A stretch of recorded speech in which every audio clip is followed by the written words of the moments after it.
gave you assignments. Let's see.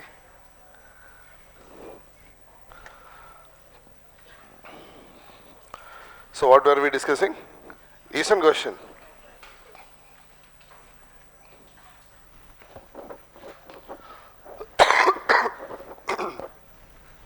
Bloody cough.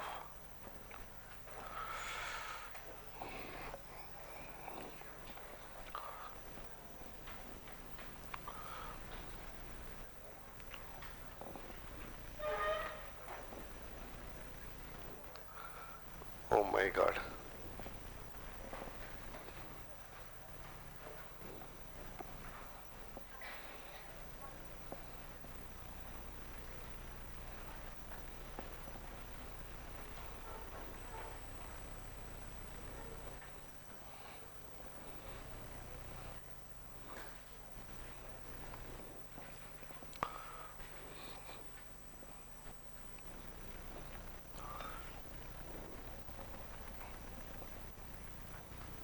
So this is what we have been discussing yesterday.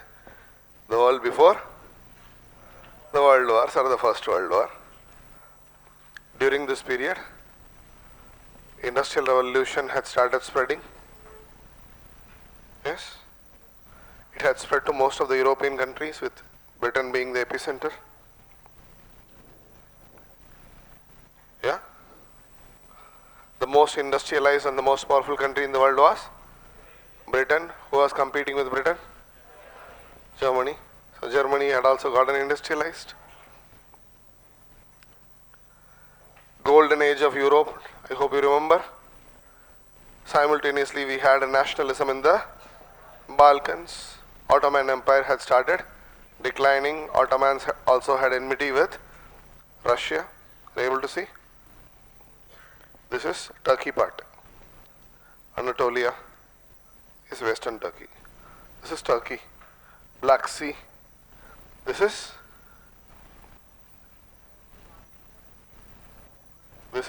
what area? Balkans. And this is Austro-Hungarian Empire. So many new independent countries are born in the Balkans. Are you able to see?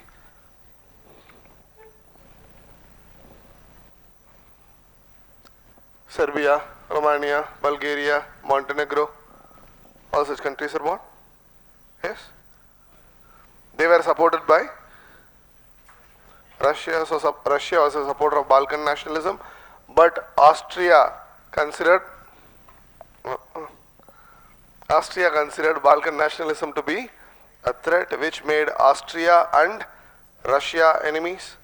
So Austria, Russia were interested in the Balkans. Germany also had its interests because of industrial revolution, raw materials, markets, Baghdad railway.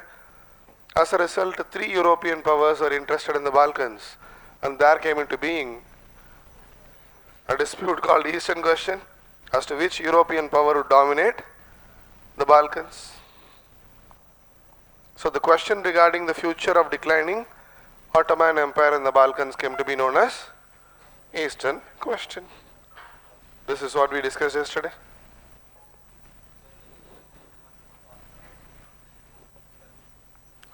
Obviously Turkey. Where did the Ottoman Empire start declining?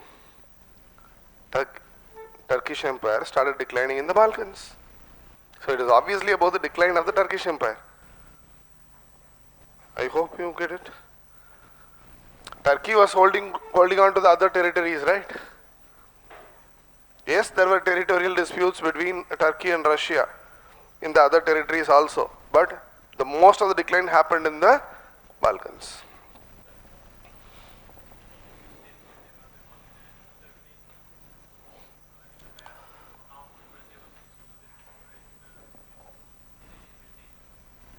After Prussia was?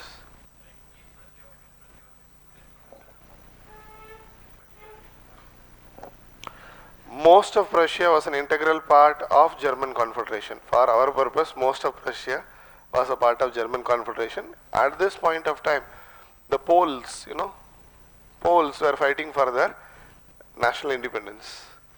We will not take that into account, but the Prussians, they denied supporting the Polish national movement. So we will not bring that into picture, that will complicate the things, because Poland was not a country then. Poles were taking claim to a part of Prussia, which later became Germany, and Germany eventually had to give those territories to Poland after First World War. I will not bring those complications into equation now. If you got any other doubts, please do ask, else the next.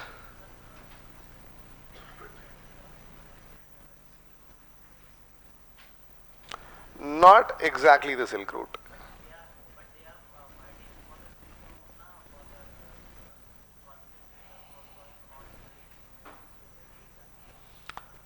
Oceanic trade had started, and most of the trade was happening via the oceans. So whatever trade was happening via the old trade routes had already declined. That is why China today is trying to revive that Belt and Road Initiative of China. I hope you are getting it. Even today most of the world's trade happens via oceans. The next problematic episode was Far Eastern question. Far Eastern question. Yes.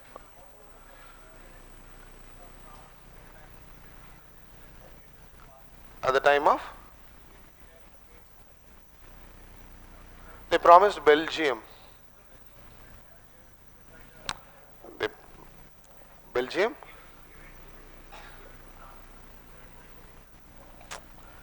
But Napoleon had been defeated, na? Belgium would have become free, right? Are you getting it? You are talking about Treaty of Campo Formio 1797. Belgium had been given to France, the French Republic. But French Republic had fallen. Napoleon's monarchy had fallen. So Bismarck promised help to France to get Belgium. I hope you are getting it. Yes? Yes, boss.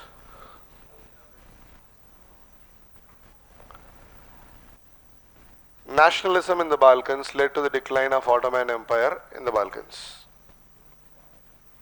Clear?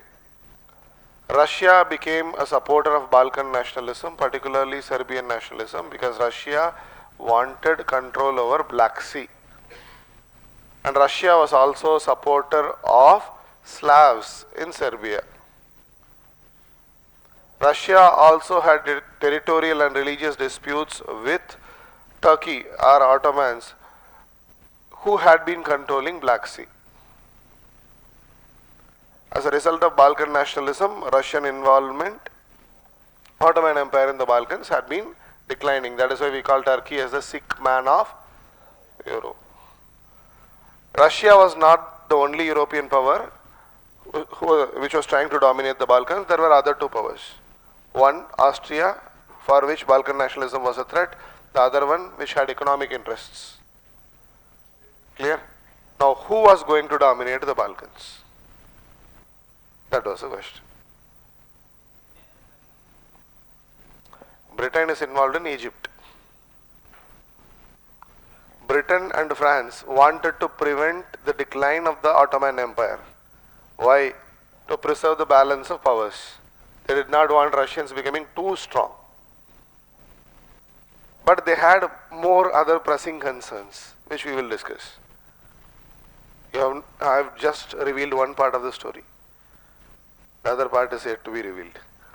Wait, Sabr Guru. So the second question, Far Eastern question.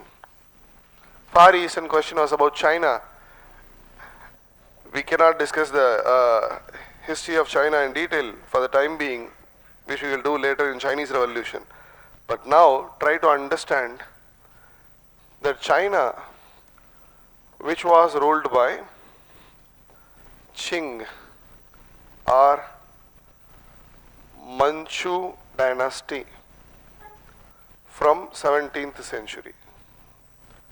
So China was ruled by Qing or Manchu dynasty from mid 17th century, you can say. Under the Qing rule, China witnessed political, economic and social decline. Why? We will discuss under Chinese Revolution. For the time being, understand, China witnessed political, economic and social decline under the Qing rule. In simple terms, this was due to Western imperialism and Japanese imperialism. Both the Western powers and Japan were interested in the Chinese territories. Japan was only interested in eastern part of China. Western powers were interested in almost all of China. So, Qing rule in China had declined as a result of Western imperialism and Japanese imperialism, in simple terms. Now, using this weakened state of China, the Western powers like Britain, France, Germany, they debt trapped China. And China is taking revenge now. Western powers debt trapped China. They gave loans to China, which the Chinese government was not able to repay.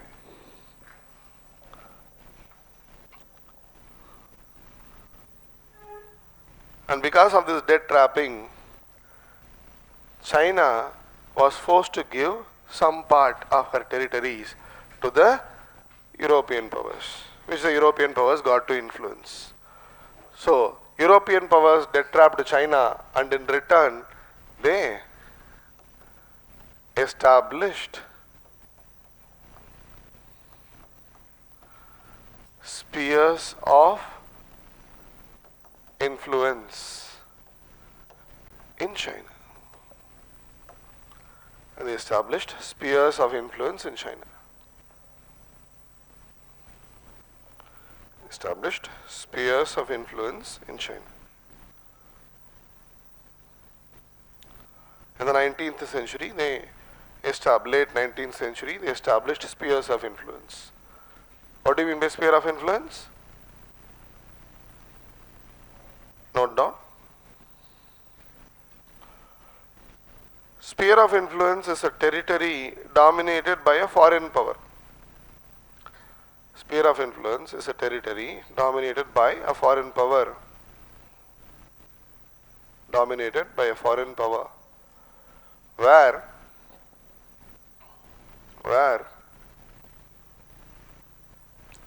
that power enjoys exclusive economic privileges. Exclusive economic privileges.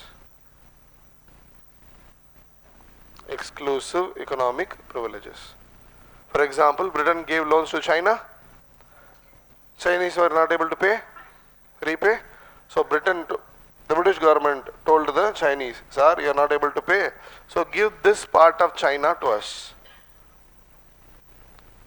That particular part would be under Chinese government, but would be managed by Britain economically.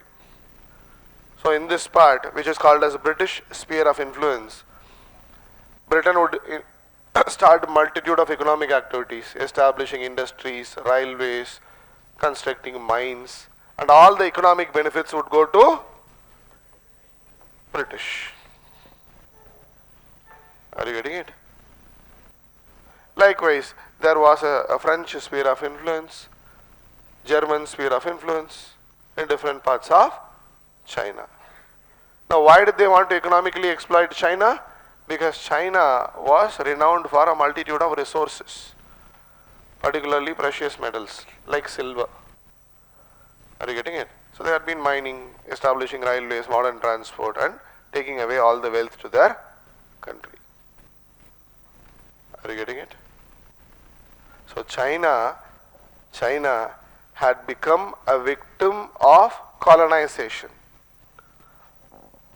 China had become a victim of colonization. What is the purpose of colonization? Extraction of wealth. China had become a victim of colonization without being physically colonized. Without being physically colonized. What do you mean by that? Britishers came to India, they settled in India, Bombay, Madras, Calcutta, gradually they established control over Indian territories, they established British control over country. Here, they established sphere of influence. They did not come and settle in large numbers.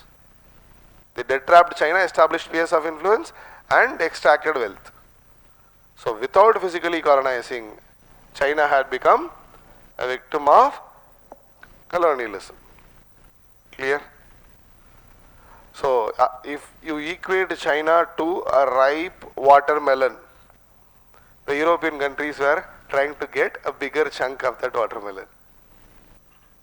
Are you getting it? That is why this European attempt in China to establish sphere of influence is called as cutting of Chinese watermelon.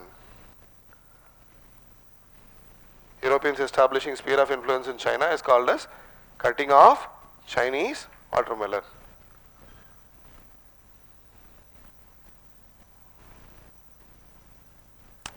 But there was a question, which country would get which sphere of influence? So Britain wanted this area, France could have also wanted the same area, there could be disputes, or they could have come to an agreement. Are you getting it? So the question regarding the establishment of the spheres of influence in China was called as Far Eastern question. The question regarding the establishment of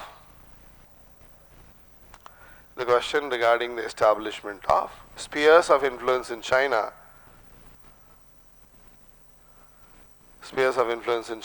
was called as the question regarding the establishment of spheres of influence in China was called as Far Eastern questions. Or I want this piece, no, I want that piece. That's also called as cutting of Chinese watermelon.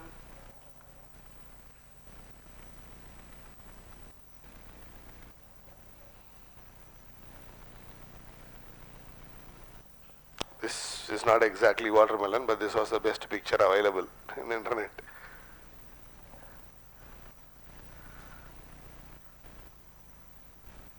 Are you getting it? So Europeans are trying to establish sphere of influence. At the same time, Japan became interested in Eastern China. Japan had imperial ambitions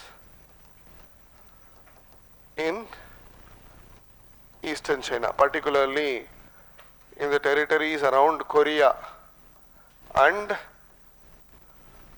Manchuria. Korea belonged to China. Manchuria is in northeastern China. You know chicken Manchurian, right? Chicken Manchurian is from Manchuria. Manchurian.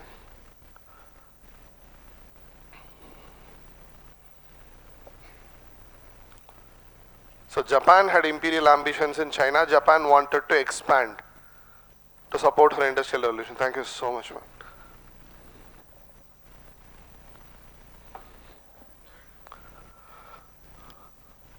So Japan established control over Korea in 1905.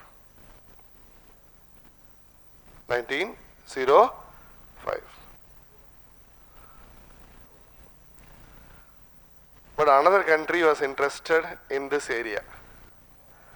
Russia. Russia was also interested in China, Eastern China.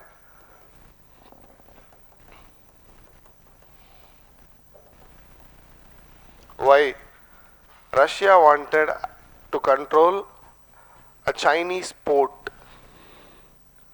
Russia wanted to control a Chinese port called Port Arthur.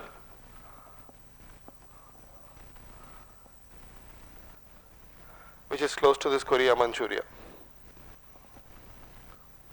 Why would Russia want to control a Chinese port?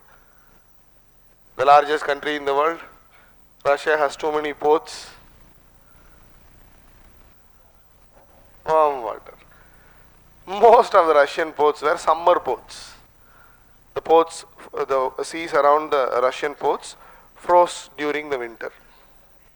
So Russia wanted a port that was operational throughout the year. So Russia wanted Port Arthur. But Russian interest in Port Arthur was a threat to Chinese ambitions in Korea and Manchuria. Russia was a larger country. Japanese interest in Korea and Manchuria. Are you getting it? Why? To control Port Arthur, Russia had to come via Korea, Manchuria.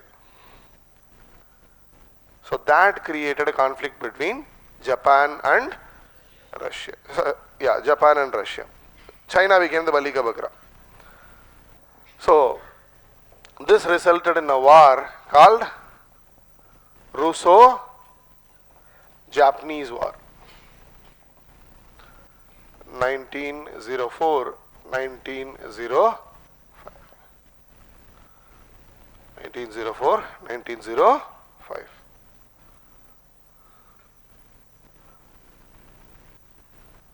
Largest country in the world, that too an Eurasian country versus a small country and an Asian country.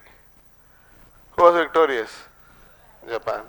Japan destroyed Russian Navy in this war. Japan destroyed Russian Navy in this war. The ruler of Russia was Tsar Nicholas II. Yes.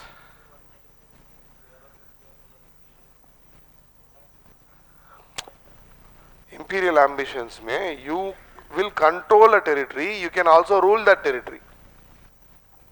Sphere of influence may, you need not necessarily rule that territory. Okay, I'll give you a contemporary example. Okay, analogy, but not exactly the same. You would have heard about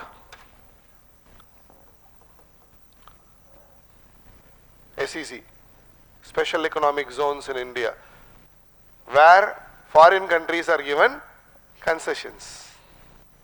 The territory belongs to India, but foreign powers enjoy economic privileges in special economic zones. An exaggerated version of SEZ would be sphere of influence. Got it? Economic privileges and economic benefits were exclusive to foreign powers in these areas. So Japan destroyed the Russian Navy and was victorious in the Russo-Japanese War.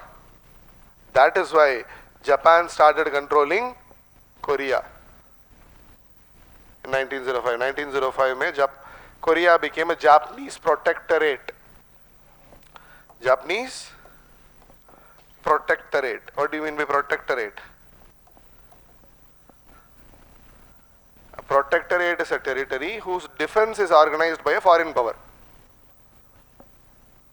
So if India is a British protectorate, India's defense would be organized by Britain. So Japan became a Korea became a British protectorate in 1905.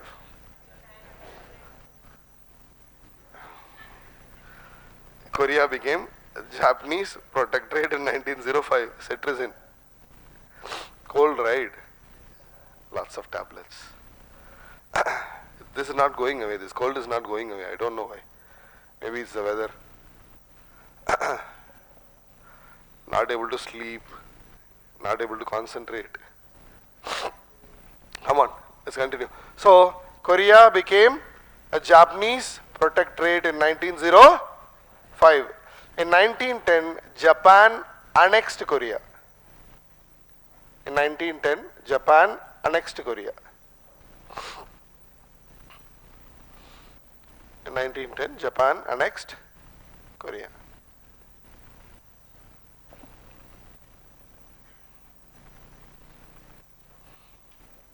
You want to see? European spheres of influence in China.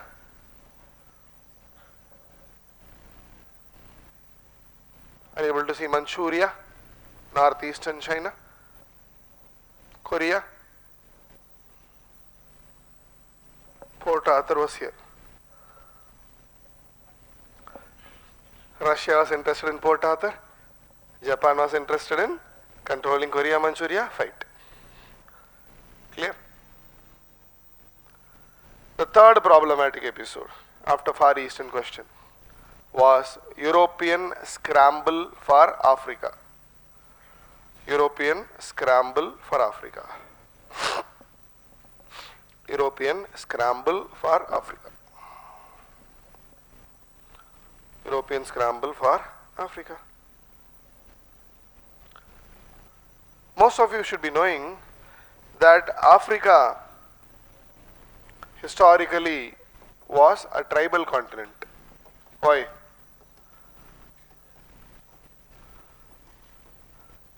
Hundreds of tribal groups had been dominating the African territories. There was no country in Africa. Africans only had tribal kingdoms. Are you getting it? When did the Europeans venture into Africa? During the age of discovery. So Europeans started exploring Atlantic Ocean and subsequently they became familiar with the African coastline. So age of discovery made the Europeans familiar with Africa ka coastline. Meaning the Europeans were familiar with just 10 to 20% of Africa. The Europeans were only familiar with 10 to 20% of African territories, that too along the coast.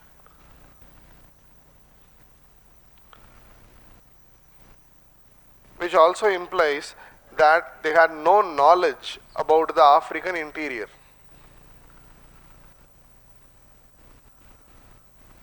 That is why Europeans called Africa to be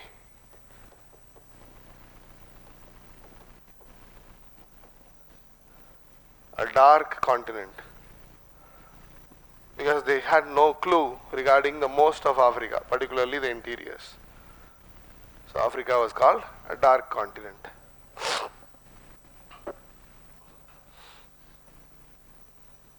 The term dark continent also has some racial inclination. Most of the Africans are black. That is also a reason for calling the continent as a dark continent. Why did the Europeans not venture into African interiors? Because there were too many diseases in Africa for which the Europeans did not have any cure. And with the advancement of science and technology due to industrial revolution, the Africans gradually ventured into the African interiors. Africa was explored by the Europeans. So when did the exploration of Africa start? In the mid-19th century. Exploration of Africa started in the mid-19th century. Have you seen movies like Tarzan? Tarzan will fight against the Belgians.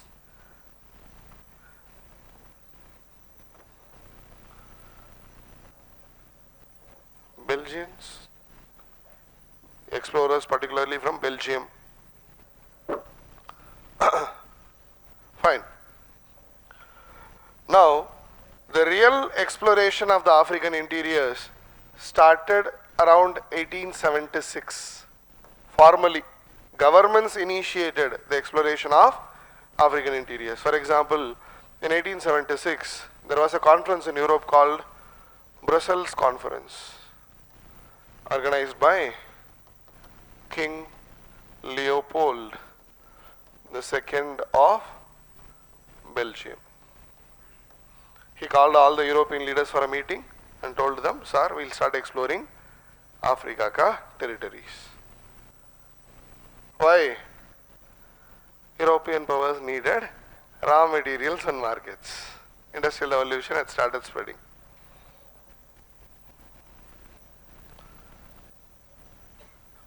So formal exploration of Africa by European governments started around 1876 due to Brussels Conference. And by this time Europe had a strong leader in Germany, Bismarck. So Bismarck was also interested. So in 1884, Bismarck organized Berlin Conference.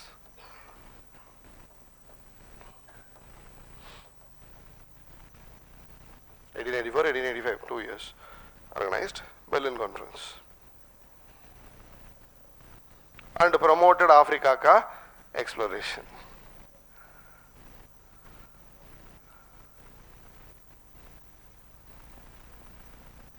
So once Europeans had sufficient knowledge of African interiors, they initiated the paper conquest of Africa. What do you mean by paper conquest?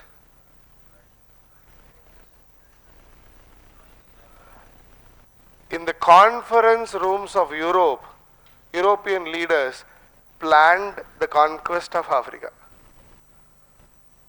In the conference rooms of Europe, like these conferences, in the conference rooms of Europe, the European leaders planned the conquest of Africa on the paper. Sir, this part belongs to you, this part belongs to us, this part belongs to Britain. They planned the paper conquest of Africa. Why? They wanted to colonize Africa without much of a bloodshed. The conquest of Africa was planned in the conference rooms of Europe.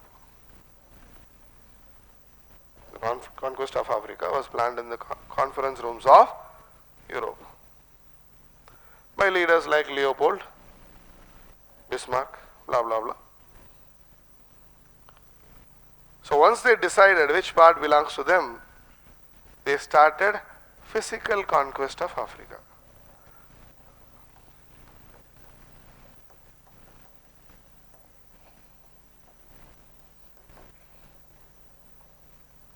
Now let's say there is a formal occasion. You are working in a company or you become a bureaucrat, whatever it is. You are celebrating the birthday of your senior. In the office, there is a big cake and you are asked to divide the cake and distribute it to others. How will you divide the cake? Like you divided the cake in your hostel rooms? No, no. You'll be civilized. You'll cut the cake in straight lines. Ah, sir, this is yours. This is yours. Now, these were formal occasions where the paper conquest was completed. So, obviously, these leaders would have used scales and rulers to divide Africa. Are you getting it? Now, because of the paper conquest, most of the African countries even today have straight line boundaries. More than 30-35% of African countries even today have straight line boundaries. See?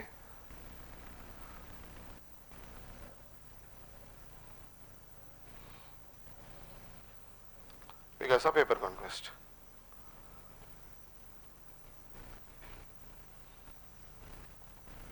You might have wondered why is Africa having countries with such borders. This is the reason, paper conquest. It was pre-planned. Because the conquest was pre-planned in the conference rooms, it was achieved in a record time of 30 years.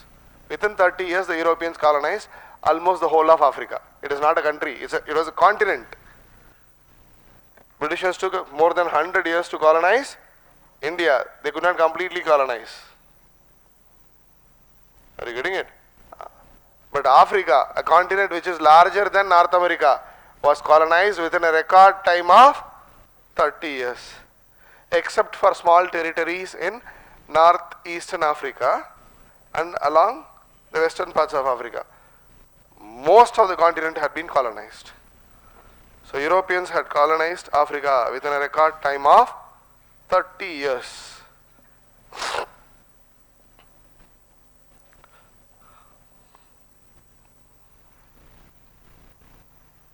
What made that possible? Paper conquest. What created straight line boundaries? Paper conquest.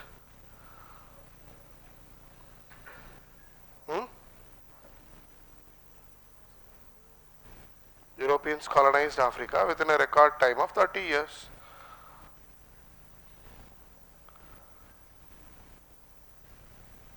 So before First World War, Europeans had colonized most of Africa. But eventually they would have started fighting among themselves, right? So, are your colony is prosperous, my colony is not prosperous. You are trying to hurt my business interest. Examples would be Moroccan crisis. You read about Moroccan crisis, right? So, a series of conflicts in Europe subsequently. I have given the assignment. Just note first Moroccan crisis and the second Moroccan crisis. We will discuss that. We will discuss that. Not right now, just mention first example, first Moroccan crisis, second Moroccan crisis. First Moroccan crisis, second Moroccan crisis. Examples for conflicts between European powers in Africa. We'll discuss them, not right now. Before we discuss these problems, I need to talk about the foreign policy of Bismarck. Foreign policy of Bismarck. Then only you will understand these episodes in the right light. So, industrial revolution had been spreading. Golden age of Europe had become a reality. Europe achieved unparalleled prosperity. At the same time, there was business competition, colonial and imperial competition. The victims were China and Africa. Simultaneously, Ottoman Empire had started declining. There was a contest between European powers as to who would dominate the declining Ottoman Empire in the Balkans. Eastern question, Far Eastern question, scramble for Africa. And the most important diplomat of Europe at this point of time, and all these episodes were going on, was Bismarck, naturally. Who was Bismarck? The Chancellor of Germany, Chancellor of United Germany from 1871 to 1890. And he was a great diplomat as well as an expert of secret diplomacy. Now, Bismarck ka foreign policy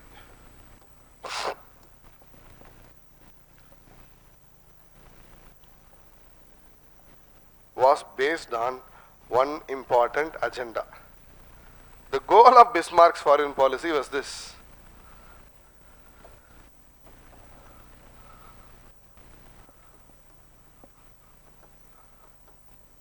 isolation of France in European politics. That was the most important goal of Bismarck's foreign policy. Complete isolation of France in European politics.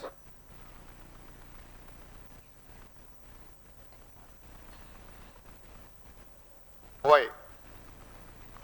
Because Bismarck considered France to be the most dangerous enemy of Germany.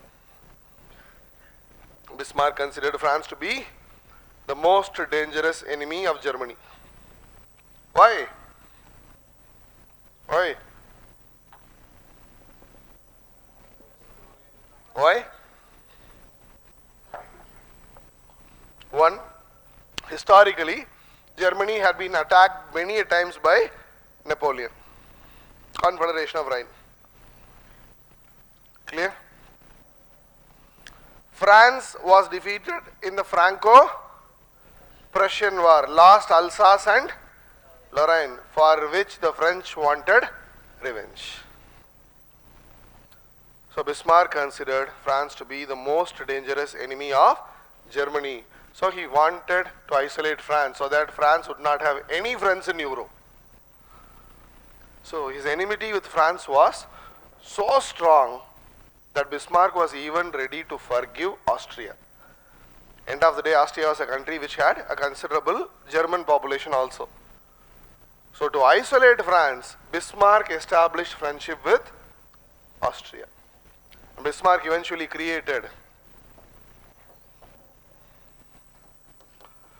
established League of Three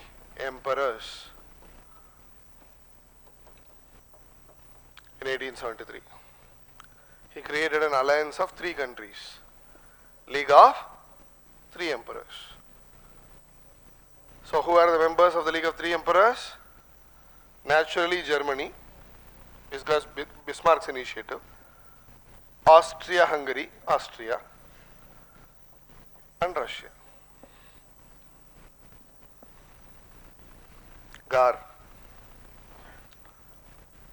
So because of Bismarck's diplomacy, League of Three Emperors was established. Germany, Austria-Hungary and Russia. Why?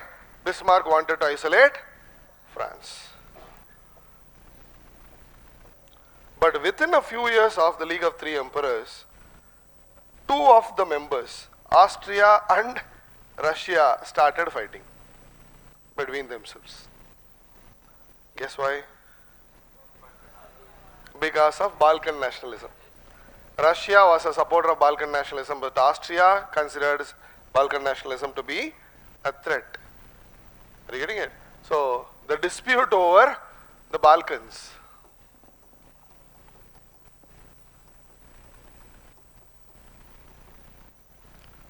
forced Russia to quit the League of Three Emperors.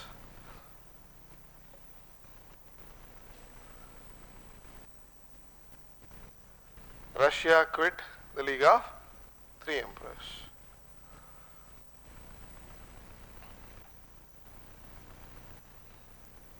In 1878, Russia quit the league, just understand. So how many members were there now? How many members were there? Two. So League of Three Emperors earlier had three members. Now because Russia had quit, it became a league with two members, or dual alliance. So who are the two members of dual alliance? GA. Earlier GAR, now GA. Clear? Yes. And when these episodes were going on, industrial revolution had been spreading. France had gotten industrialized, Italy had gotten industrialized in Western Europe, right? This was happening in Central Europe, Central and Eastern Europe. France had been industrialized, Italy had been industrialized, and both these countries wanted raw materials and markets. So there was a competition between France and Italy, both industrialized countries, as to who would control a North African country called Tunisia. Both of them wanted Tunisia. Why? To support their industrial revolution. Now between these two countries, which is the stronger? France. So naturally, France established control over Tunisia. In 1881, France occupied Tunisia. Resources.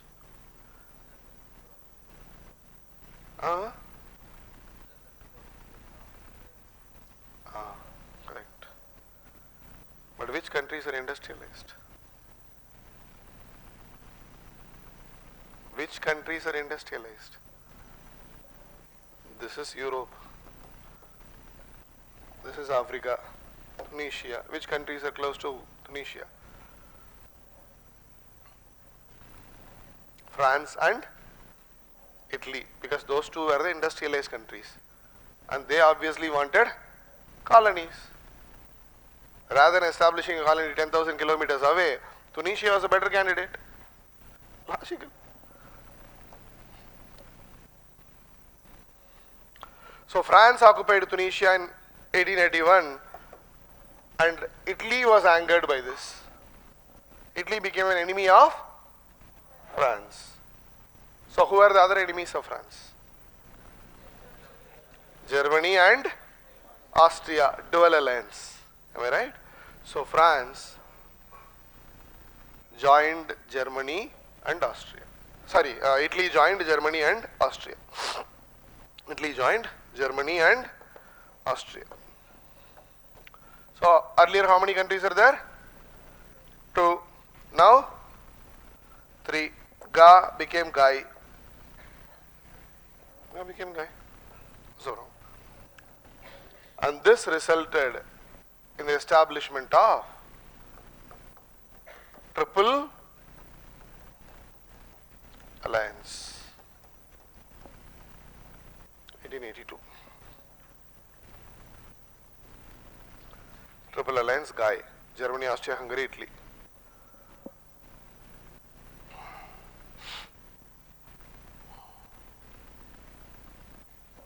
This Triple Alliance was nothing but Central Powers in First World War.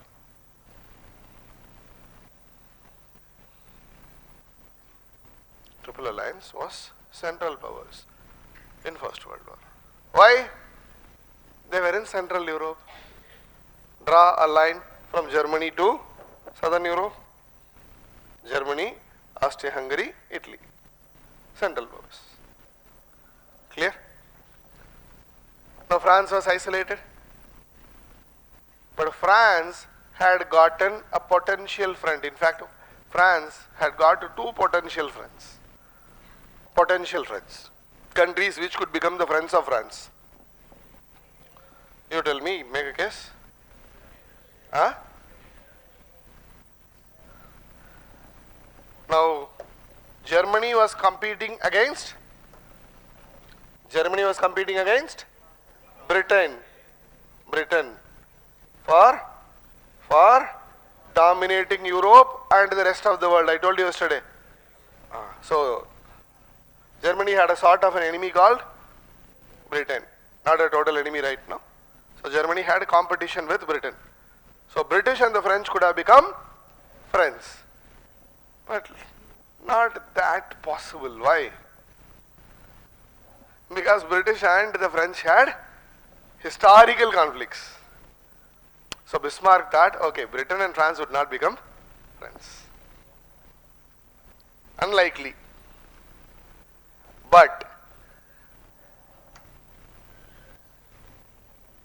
Russia had quit dual alliance. Russia had quit League of Three Emperors. Russia was alone. What if Russia and France became friends? Possible, na? Russia was not willing to join with the Triple Alliance. Why? Because of Austria. Dispute over Balkans. So Bismarck signed a secret treaty with Russia. Bismarck signed a secret treaty with Russia.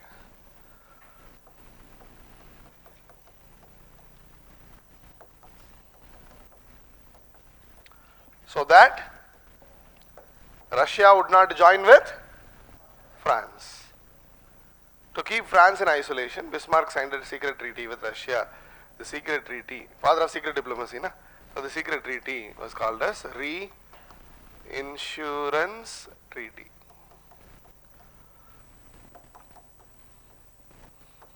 Of 1887.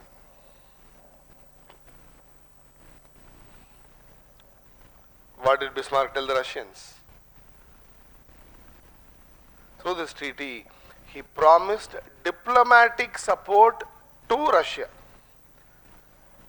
Diplomatic support to Russia in the Balkans. Diplomatic support to Russia in the Balkans.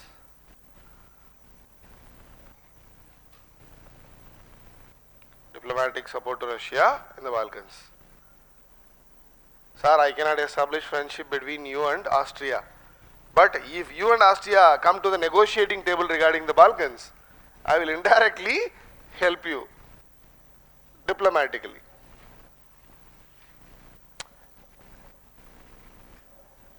What is the problem in having a secret affair?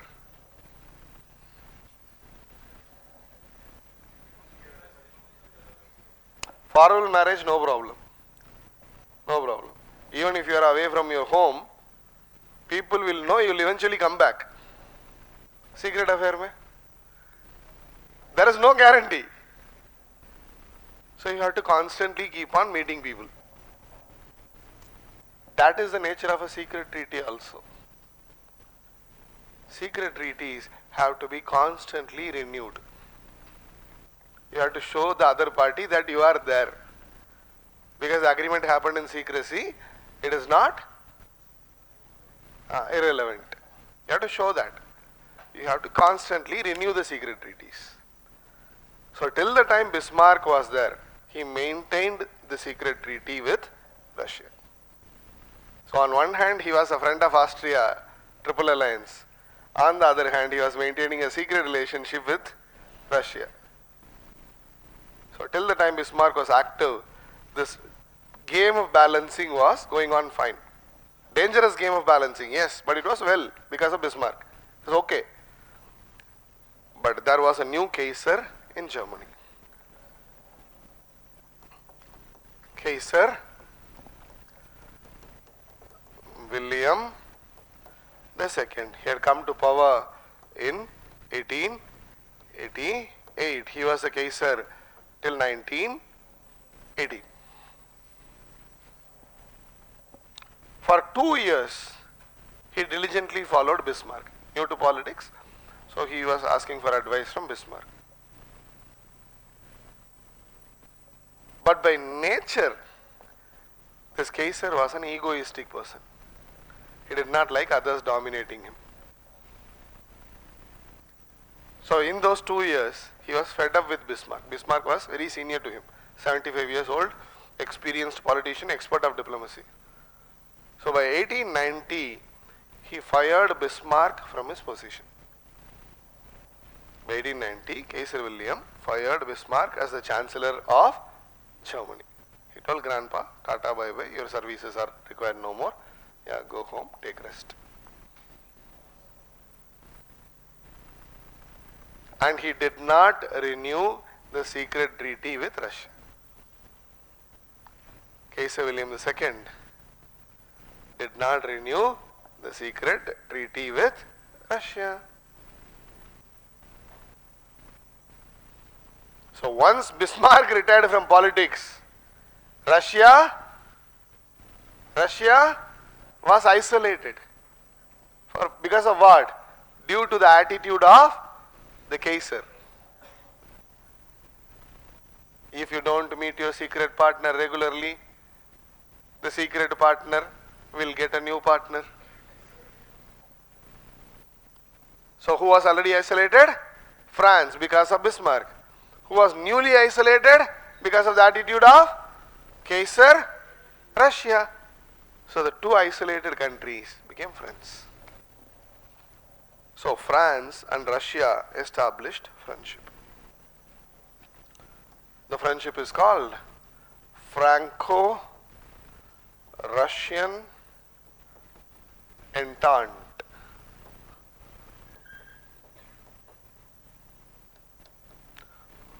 Over a series of meetings and discussions between 1891 to 94, France and Russia had become friends. France and Russia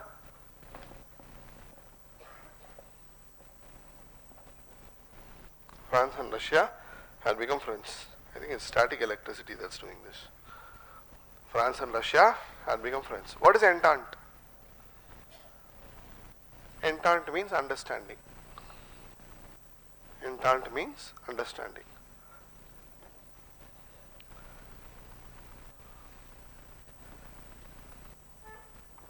So on one hand, we have Triple Alliance, 1882, Guy. On the other hand, we had Franco-Russian Entente in the 1890s.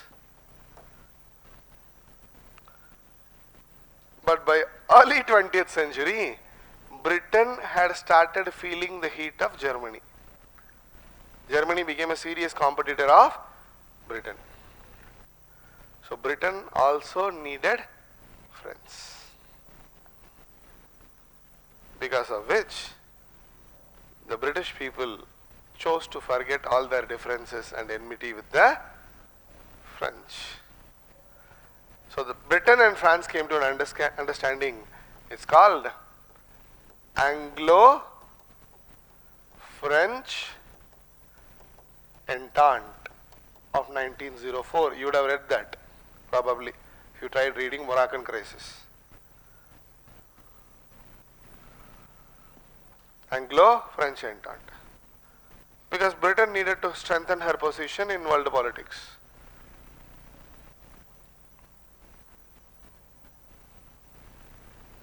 We'll go into the details of Anglo-French Entente a bit later when we discuss the Moroccan crisis. But for the time being, understand, Britain and France had become friends due to this understanding, Anglo-French Entente.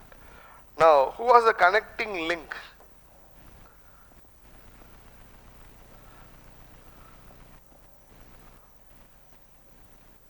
France was a friend of Russia, at the same time she was a friend of Britain. So this resulted in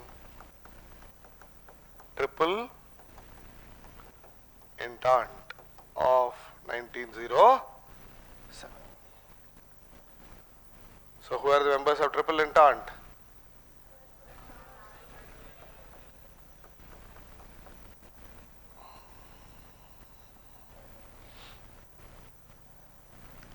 Britain, France, Russia.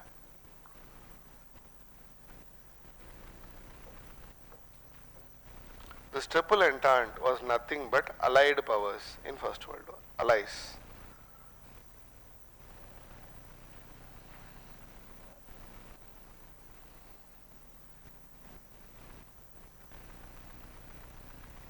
So Triple Alliance, Central Powers, Triple Entente, allies. Clear? Now what increased the enmity between the two sides? Yes, there were two groups of powers in Europe. What increased their enmity? A series of conflicts, starting with First Moroccan Crisis. First Moroccan Crisis. First Moroccan Crisis, timeline is 1905-06.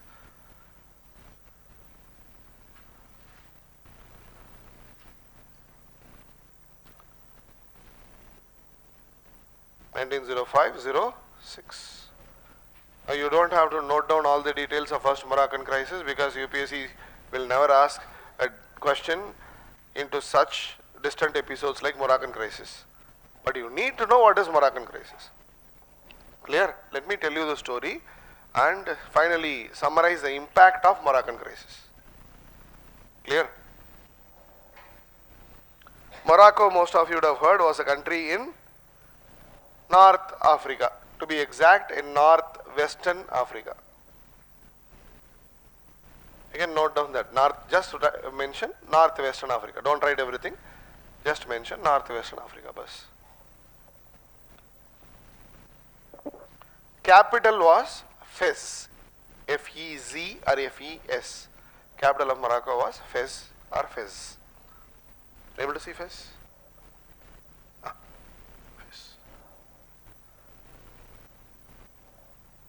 Morocco was a Muslim country ruled by a sultan.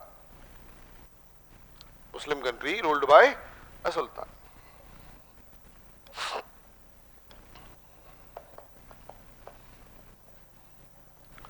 Muslim country ruled by a sultan. And Morocco was famous for agricultural and mineral resources. Agricultural and mineral resources.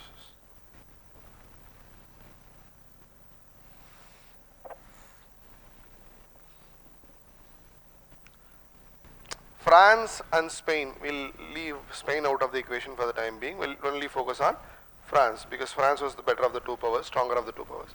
France was interested in Morocco. France wanted to establish a sphere of influence in Morocco and later colonize the country. Or simply France was interested in Morocco. Earlier, whenever the European powers were interested in African territories, what did they do? They organized conferences. This belongs to you, that belongs to us, blah blah blah. Such decisions are taken. Now France did not want to organize such a conference. because an enemy group had developed. Guy. So French started negotiating with the British. They told the British, boss, we want Morocco. If you allow us to dominate Morocco, Britain can dominate Egypt. We will not object. Are you getting it? So Suez Canal was constructed by the British and the French. 1859 May. Both of them played the most important role in the construction of Suez Canal. So French told, you dominate Egypt, no problem. Let us dominate Morocco. Why? Morocco is in a strategic location. It's the entry into Mediterranean, Gibraltar Strait. Spain, yeah. Able to see? Gibraltar Strait. So because they came to this understanding, they signed Anglo-French Entente. Yeah, 1904 May, they signed this Anglo-French Entente. They came to this understanding. So France was to dominate Morocco, Britain was to dominate Egypt. Now who was competing with Britain? Germany. Kaiser ka ego had been hurt. Boss, earlier we used to organize conferences to take decisions regarding Africa. Now you yourself are doing. You are not inviting me to the meeting. I am feeling bad. So Anglo-French Entente irritated the Kaiser, because of which the Kaiser visited Morocco. Kaiser visited Morocco. He met the Sultan. He told the Sultan, boss, you are a Sultan. You are an independent ruler. I heard that France is trying to colonize your territory. If they try doing that, just give me a call. I will provide military and monetary help to Morocco. Are you getting it? Now who was complicating the situation? Kaiser, because of his ego. Just note this note. Whatever notes you have taken, it's fine. Just note this note. The Anglo-French Entente of 1904, the Anglo-French Entente of 1904 and the related decisions regarding Morocco. The related decisions regarding Morocco.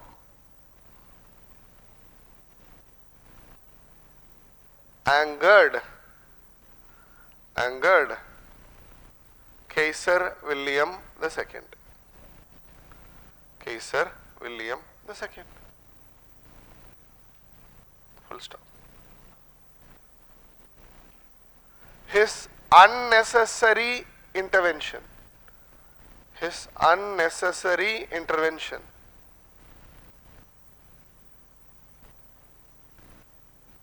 into Morocco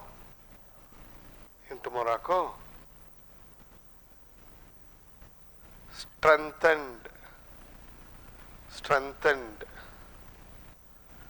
Anglo-French Entente. Anglo-French Entente. Anglo-French Entente was sort of informal. It's just an understanding, not a formal treaty. But the moment the Kaiser came into picture, they told, we are friends. What will you do now? I hope you are getting it. Now Kaiser complained, if France colonizes Morocco, Germany's business interests in Morocco would be threatened. Germany was also trading in Morocco historically. To solve this Moroccan crisis due to the intervention of Kaiser, a conference was arranged.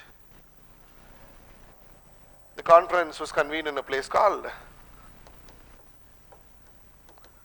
Algeciras. Algeciras is a place in Spain.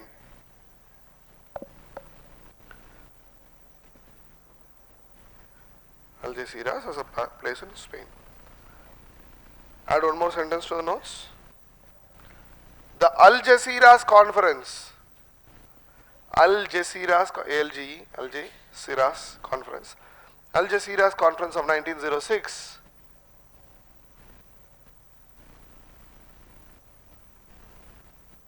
promised equality of trade. Equality of trade in Morocco. Equality of trade in Morocco. All countries have equal trading rights in Morocco. But made Morocco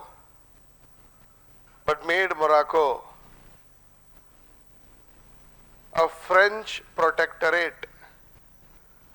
French protectorate. So who was going to organize the defense of Morocco? France. So France was going to police Morocco. Yes.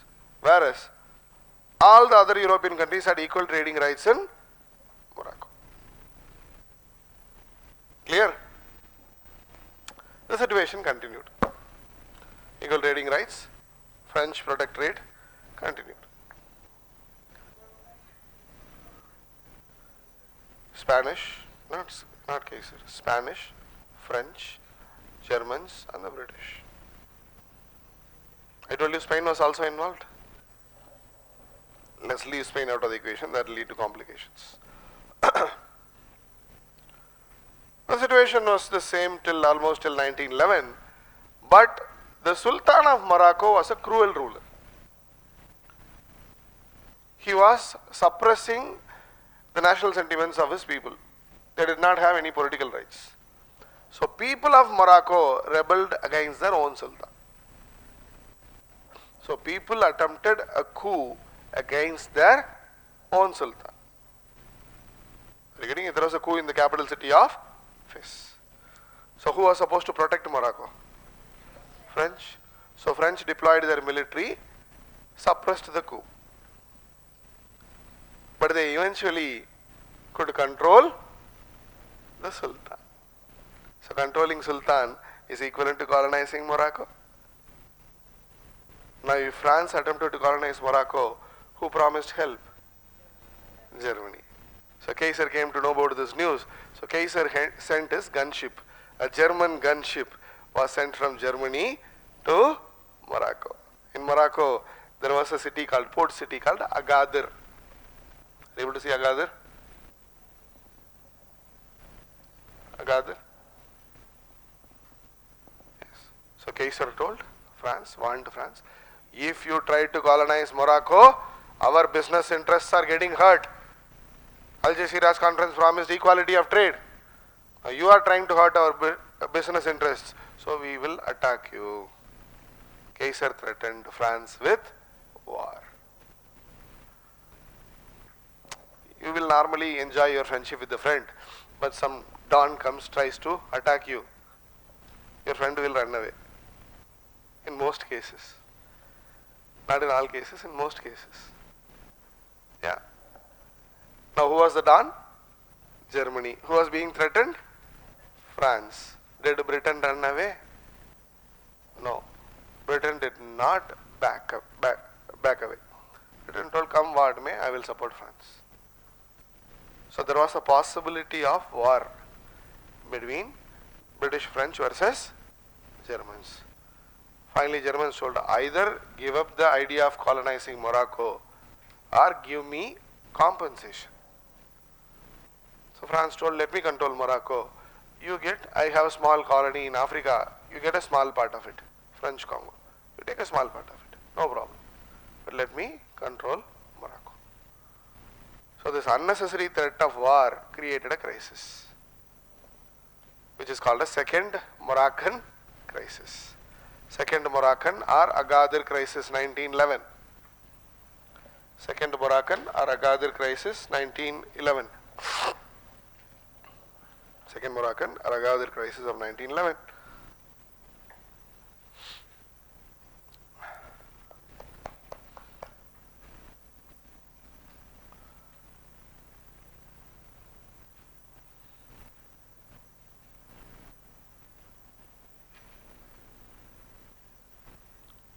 Under that, right? In the name of suppressing a coup against the Sultan. In the name of suppressing the coup against the Sultan. Coup. C-O-U-P. The name of suppressing a coup against the Sultan. France attempted controlling him. France attempted controlling him.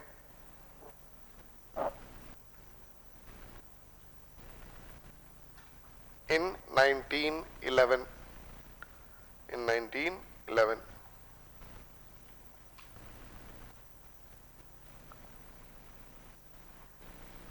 Since German business interests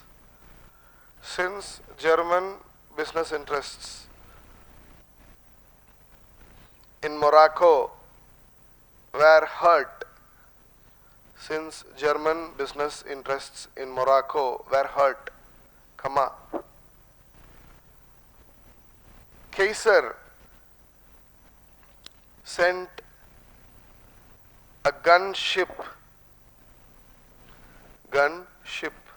to Agadir and threatened France with war.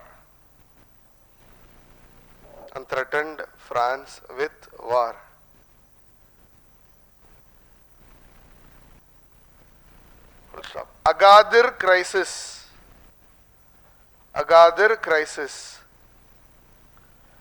tested,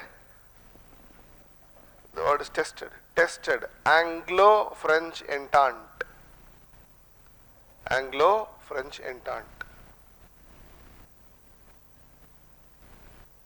Full stop. It disappeared. Crisis disappeared. The crisis disappeared after French Congo is a place in Central Africa, was given as compensation to Germany. French Congo was given as compensation to Germany.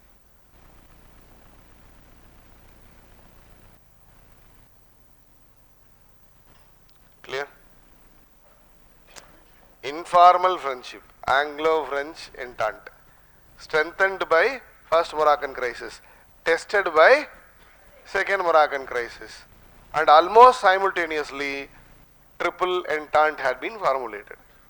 First Moroccan crisis 1905-06, triple entente 1907, strengthening of Anglo-French entente in 1911.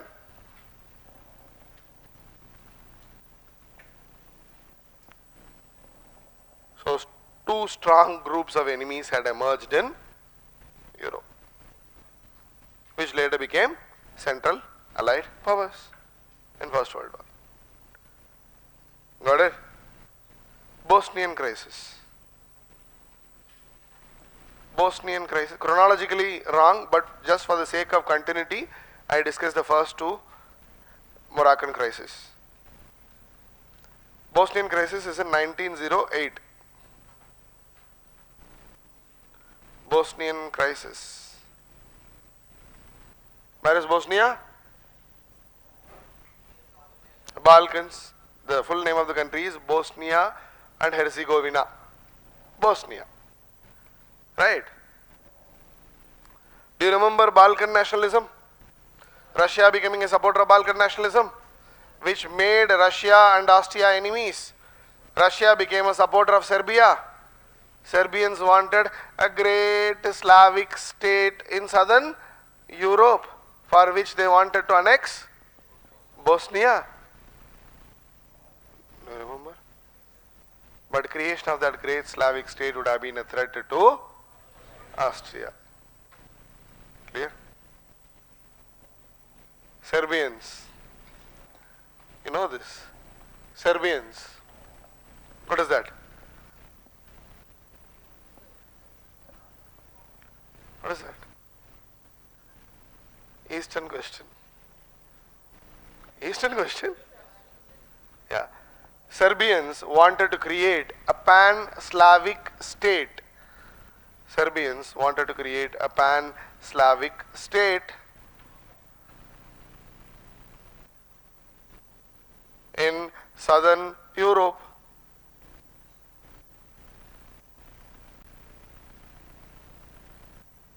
By annexing Bosnia.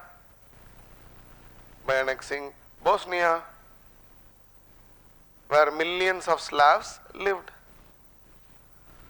Where millions of Slavs lived. Natural. Where millions of Slavs lived. Full stop. Austria considered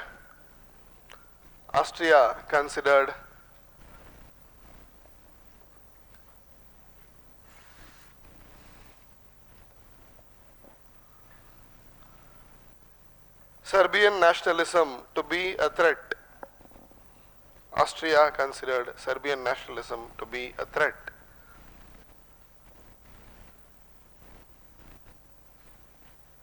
And hence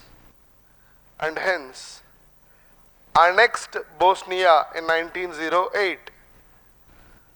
And hence annexed Bosnia in 1908. Before Serbia could.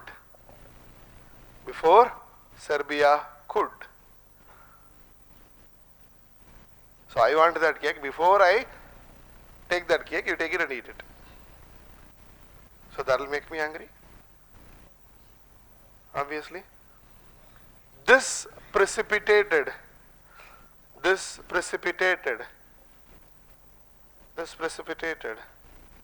anti-Austrian sentiments. Anti-Austrian sentiments in Serbia and Bosnia. Serbia and Bosnia, leading to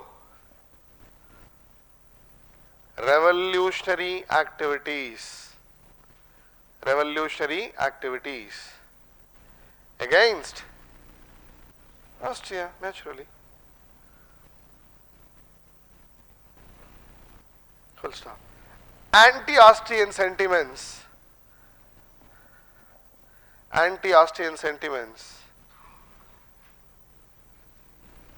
were also encouraged by Russians. Why? Russia and Austria were enemies. Serbia and Russia were friends, obviously. Clear? Balkan Wars. Are you able to see? Austria annexing Bosnia, Herzegovina.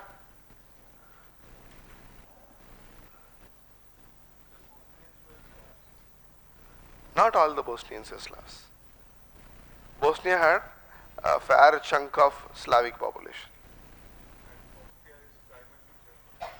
Austria is primarily Germans, yes. Austria was dominated by the German people and to some extent by the Jews also. Jews were present in almost all the countries of the world. They were a popular business community. Even today they are. They are some of the ruthless capitalists of the world. I hope you know. Which is the most successful capitalist country in the world today? USA. Star conditions apply. Why? Why?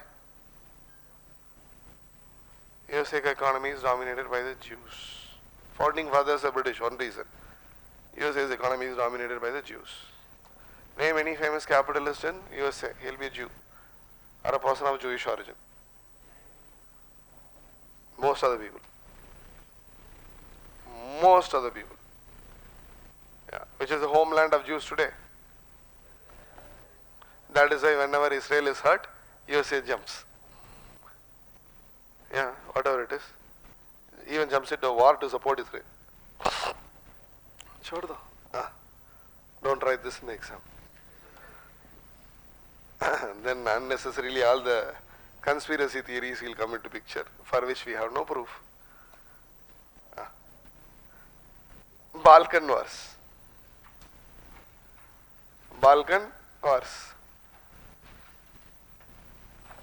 Now are you able to see these independent countries in the Balkans? But they are not completely independent. Ottomans still controlled some of the Balkan territories. So these Balkan countries wanted to defeat the Ottomans and drive them out of the Balkans once for all. which they could not do individually. They are no military match to the Ottomans. So they united. In 1912, in 1912,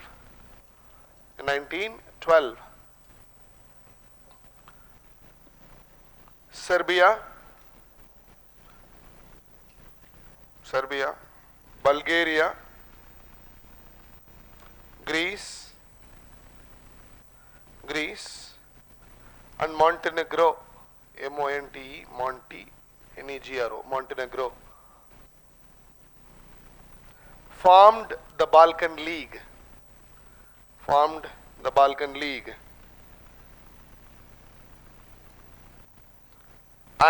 defeated Ottomans, in the First Balkan War.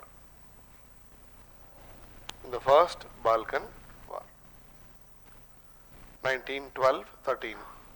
First Balkan War is 1912-13. It happened for roughly 6-7 months. Who was victorious? Balkan League. Serbia, Bulgaria, Montenegro and Greece, they were victorious. So they had conquered territories from the Ottomans. For example, they conquered a territory called, are you able to see Macedonia? They conquered a territory called Macedonia. Together they conquered a territory called Macedonia, meaning they had to divide the conquered territories between themselves. So Serbia, Bulgaria, Greece, they started negotiating. Negotiation mein problem started. Sir, I want this part, I want that part, I want a larger chunk. No, you are giving me a smaller chunk. Problem started. Disputes over sharing the conquered territories.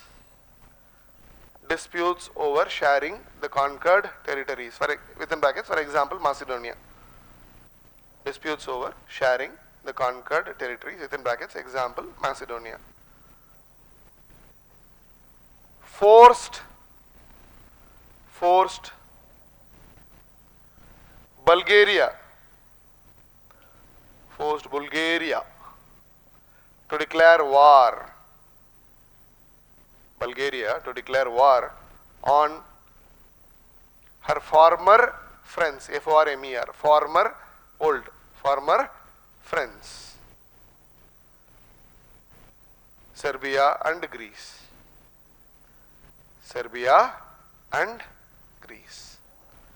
So who declared war on Serbia and Greece? Bulgaria. Bulgaria was defeated in the Second Balkan War. 1913. Bulgaria was defeated in the Second Balkan War, 1913. Which country was victorious in the Balkan Wars? In both the Balkan Wars? Serbia and Greece. Due to these victories,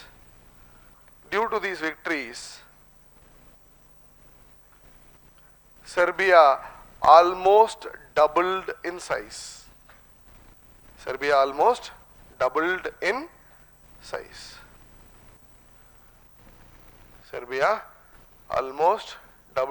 you able to see the size of Serbia? No? Serbia almost doubled in size. After acquiring most of Macedonia, Serbia doubled in size, which Austria-Hungary considered to be a major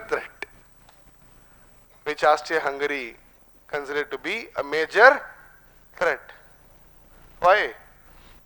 A powerful country is always a major threat to the enemy state.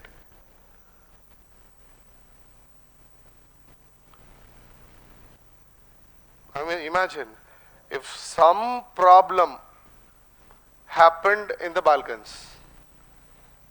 Already North Africa mein problems happened, they were solved.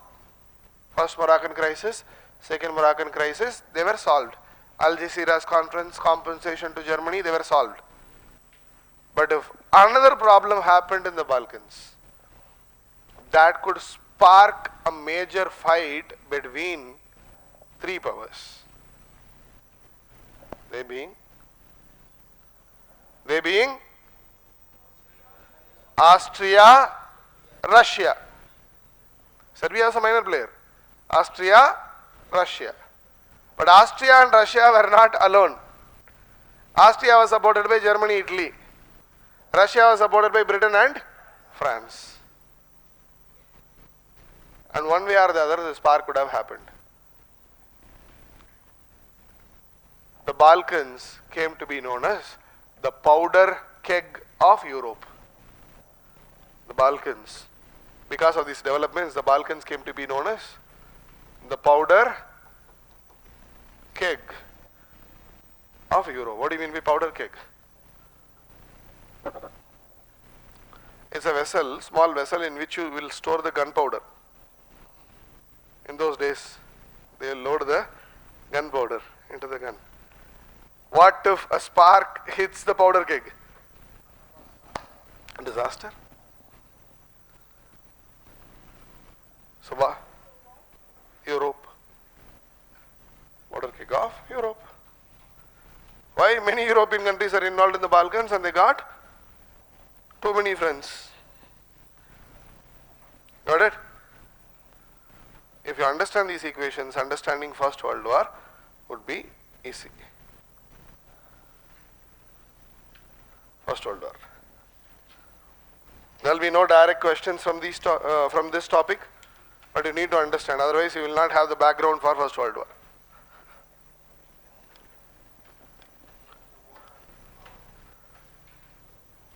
Just a minute. Oh, there was another question here, right? Was Germany and Austria enemies of Italy? And how they come in alliance called Triple Alliance? When were Germany and Austria enemies of Italy? One of your friends is asking, Germany and Austria were enemies of Italy, then how did they sign Triple Alliance? When were Germany and Italy enemies? Germany and Italy were friends. Franco-Prussian War, who helped Prussia? Italy. They were friends. Logical question will be Germany and Austria were enemies. Yes, they were enemies. But Germany had a more dangerous enemy. So she became a friend of Austria. Circumstances. First World War. Take the introduction. Take the introduction.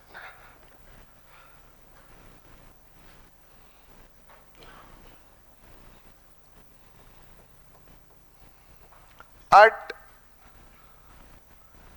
the turn of the 20th century,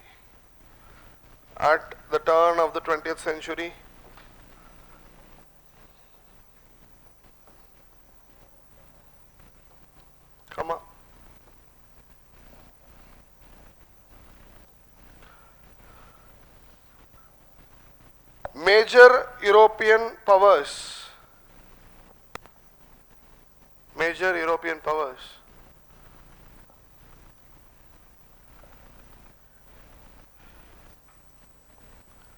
enjoyed prosperity and peace. Enjoyed prosperity and peace. Prosperity and peace. And it had been so for the past 30 years. And it had been so for the past 30 years. Why? Golden age of Europe. Many Europeans believed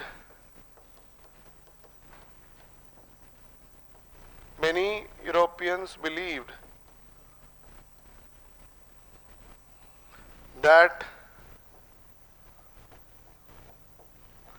progress had made war. Progress had made war, a thing, T-H-I-N-G, a thing of the past. A thing of the past. They thought, yeah, we are prosperous, we are powerful, we are not fighting, there is no global conflict. So no wars would happen, they thought. Yet, full stop, yet, below the surface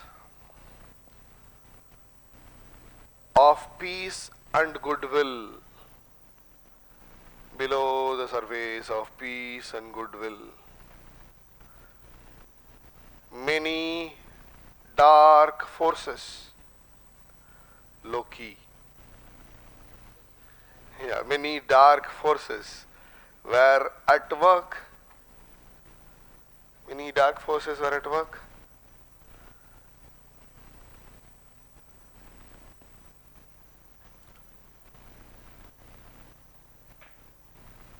Several gradual developments in early 20th century. Several gradual developments in early 20th century ultimately propelled Europe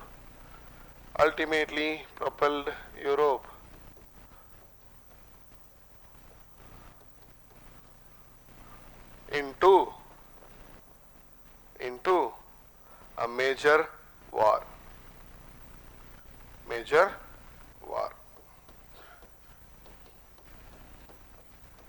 Next paragraph. The First World War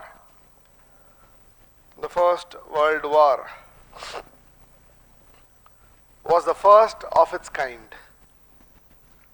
The First World War was the first of its kind.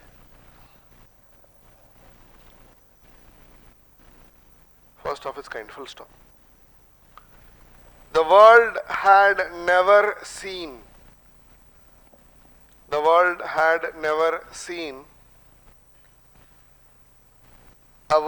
of such proportion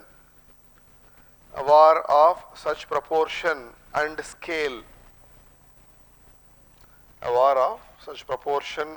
scale. And hence it came to be known as the Great War. The Great War.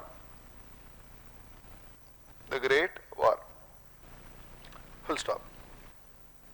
It was a global conflict.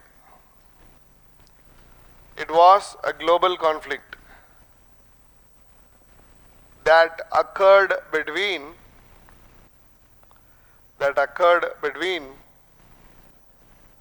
on the board 28 July 1914 to 11th November 1918.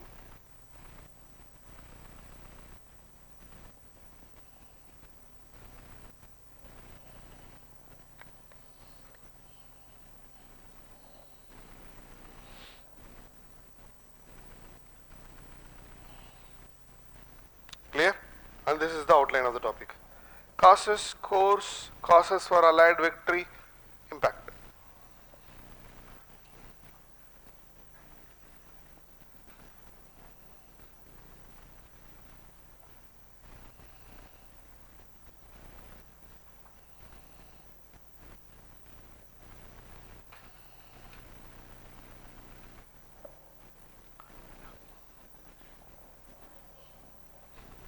It is under impact.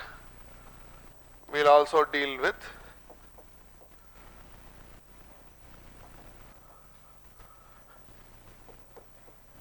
Paris Peace Conference and withdrawal of national boundaries. We'll also deal with other impacts.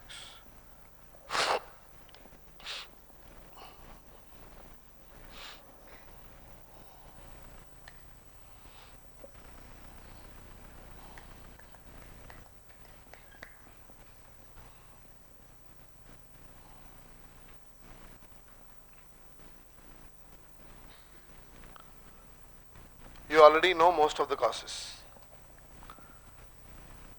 because we have discussed interwar period, the world before world wars, You already know most of the causes.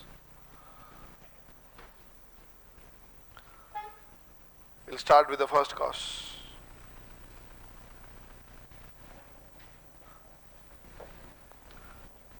But before discussing that cause, can you answer this question? Is nationalism good? Is nationalism good? Obviously. Is Indian nationalism good? Yes? Obviously. For Pakistan? Is Indian nationalism good for Pakistan? Is Pakistani nationalism good for India? Indian nationalism is good for India. Pakistani nationalism won't be good for Pakistan. Why? We share enmity. Are you getting it? So the first cause for the World War. Rise of nationalism and national rivalries. Rise of nationalism and national rivalries. Under that, right? Under that, right? Nationalism can be an unifying factor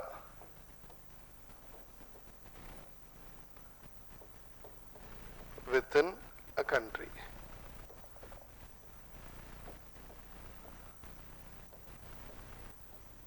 Unifying factor within a country.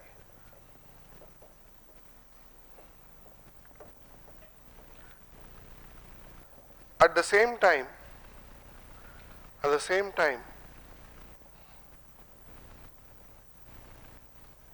it can lead to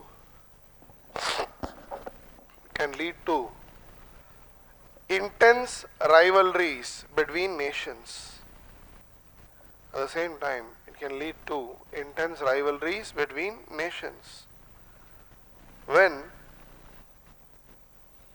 they try to overpower each other. When they try to overpower each other.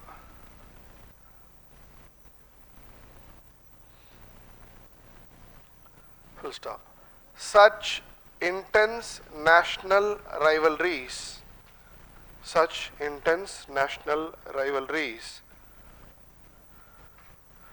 developed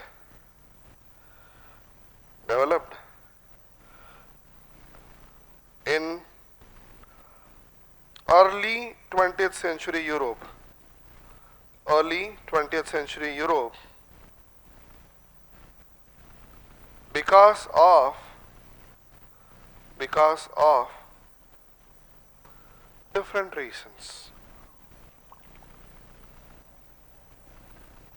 Because of different reasons.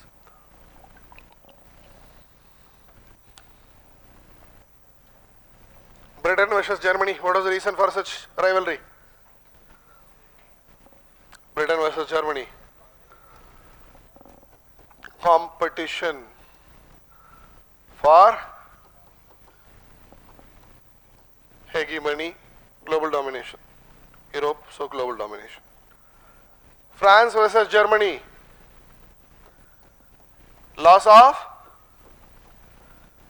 Alsace and Lorraine plus isolation. France versus Austria.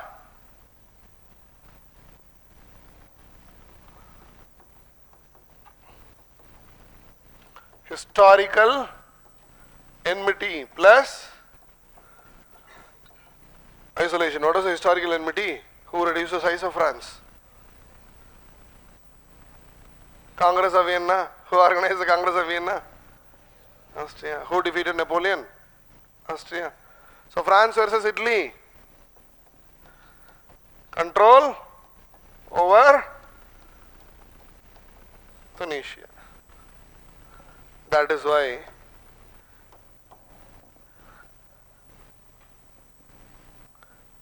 these three powers signed triple alliance. Okay. Russia versus Germany. Isolation due to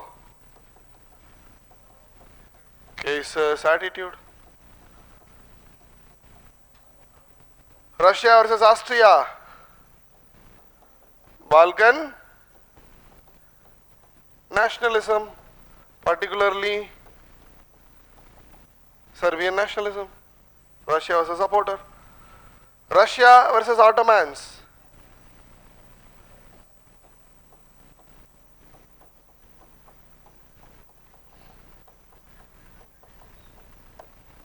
Religious territorial disputes, historical enmity. Plus Balkan nationalism. It was because of Russia Balkan states got independence. Balkan states versus Austria.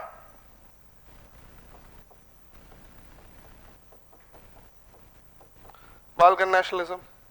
So if you take that Balkan state to be Serbia, it would be Serbian nationalism. I believe you are able to understand everything. Okay.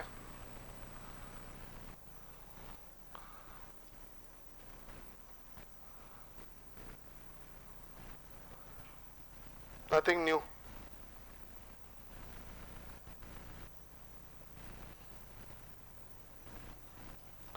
I have given you a more or less exhaustive list, but you give one or two examples in the exam bus.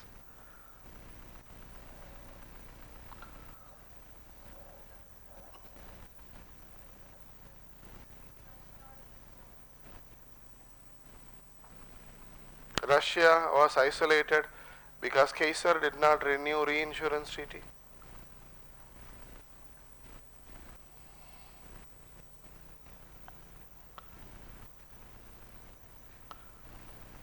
Kaiser did not maintain the secret relationship, right?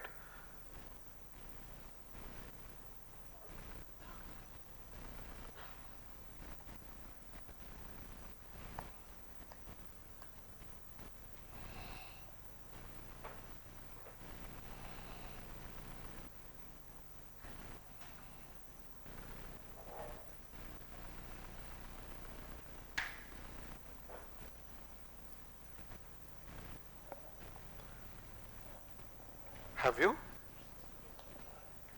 Easy. The second cause.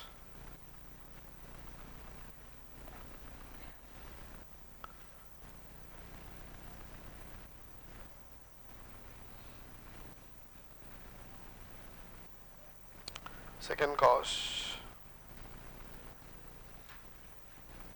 Business, imperial and colonial competition. Second cause, business, imperial and colonial competition. Business, imperial, and colonial competition.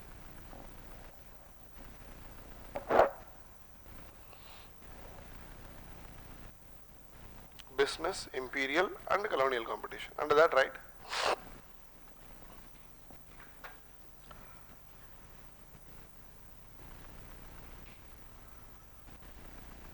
Due to the spread of industrial revolution,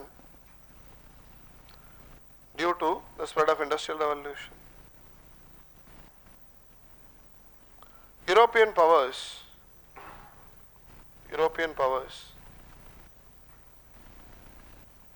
were involved in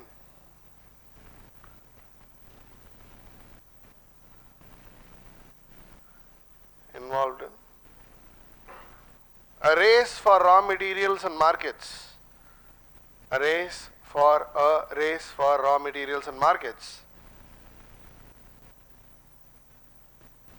Which turned into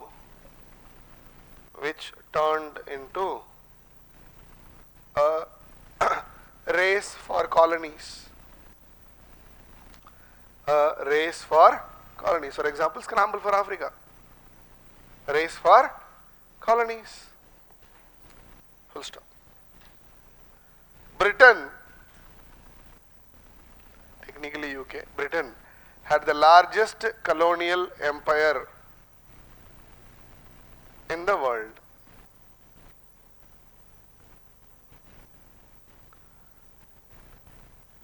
And was the most powerful country. And was the most powerful country. And was the most powerful country.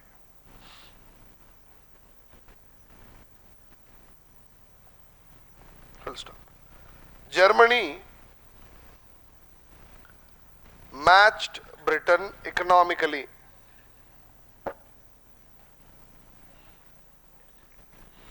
Economically and militarily. And militarily. Comma. But her colonial empire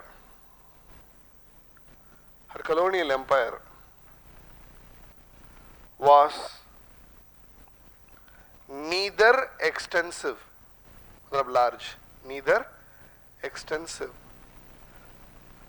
nor economically rewarding.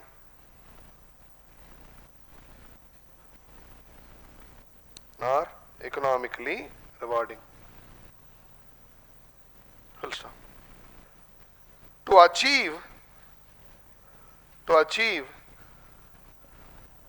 mastery of the world,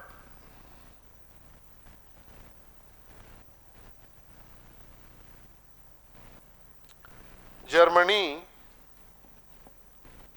to achieve mastery of the world, Germany had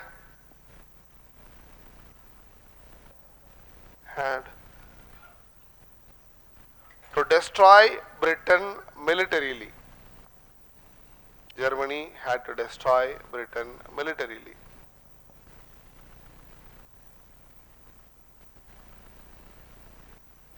Germany had to destroy Britain militarily.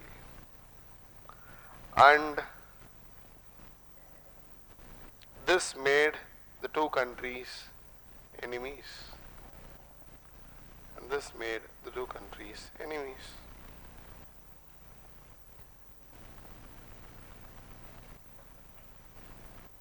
The third cause.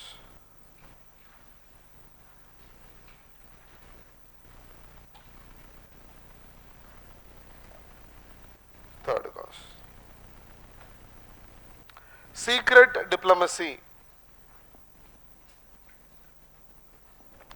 Secret diplomacy and tangled, confusing. Secret diplomacy and tangled alliances. Secret diplomacy and tangled alliances. Under that, right. The efforts of Caesars and Caesars, two cases, 1, 2. The efforts of Caesars and Bismarck to make Germany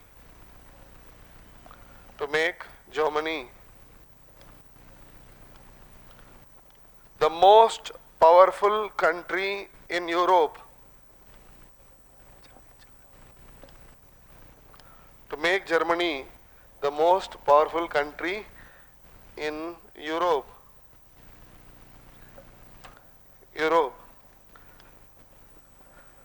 Resulted in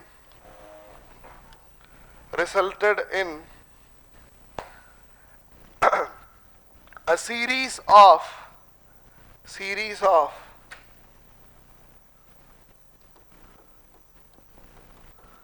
peacetime alliances.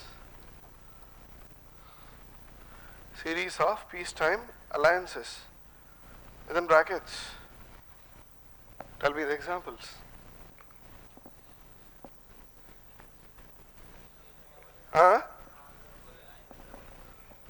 Did Bismarck sign League of Three Emperors, Dual Alliance, Triple Alliance?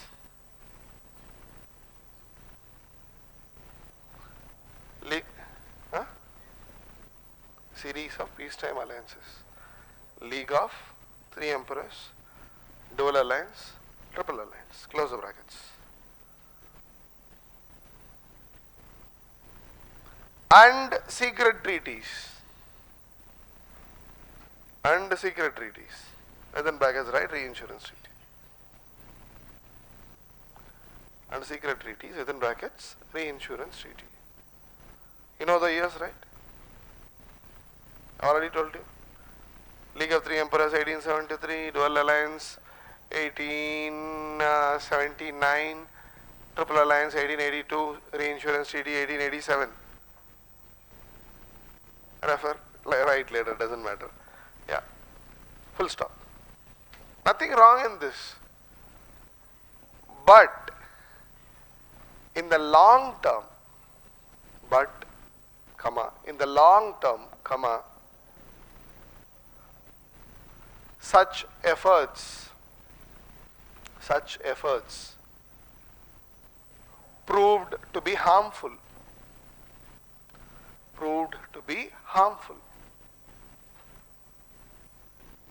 as they sparked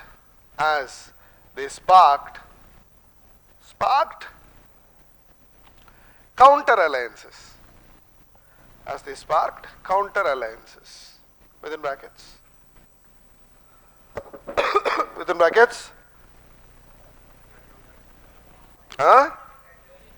Franco-Russian Entente, Anglo-French Entente, Triple Entente.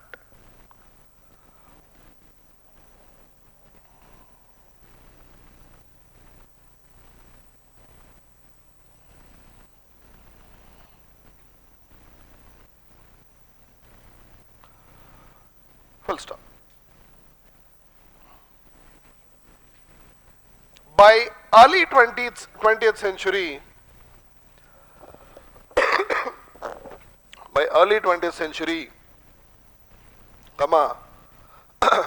this divided Europe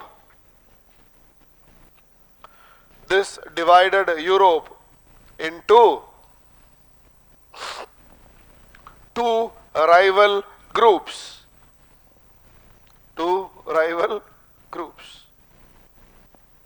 Within brackets, Triple Alliance versus Triple Entente.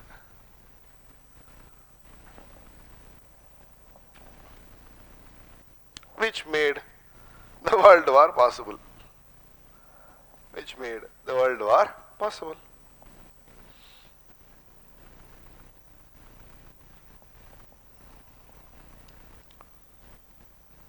Next cause.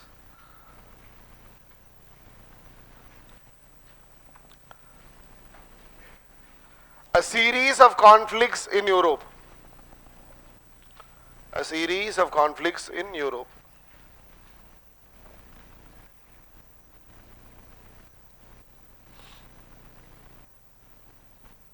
Under that, right?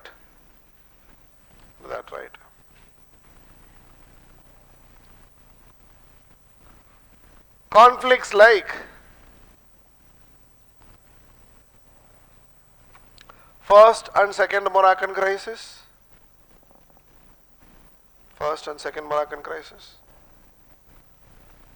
Bosnian Crisis, and Balkan Wars.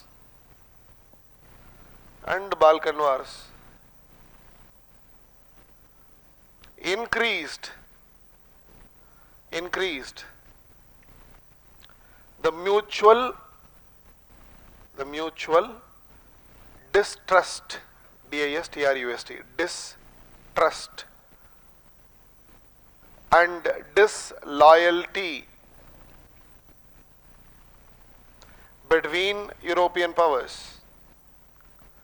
Mutual distrust and disloyalty between the European powers, leading to international anarchy. What do you mean by anarchy? A confusing state of lawlessness. Anybody could dominate.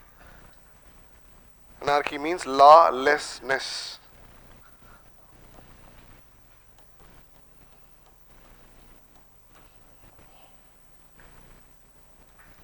Leading to international anarchy.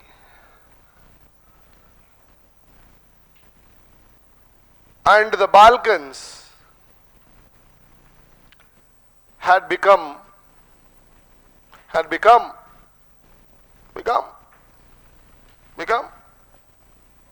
the powder keg of Europe. The powder keg of Europe. So if at all the war was going to start in Europe, it would have been from the Balkans. Next cause. Militarism. Militarism and a mad race for armaments. Militarism and a mad race for arms and armaments. Arms and armaments. Weapons. Militarism and a mad race for arms and armaments. Weapons and ammunitions.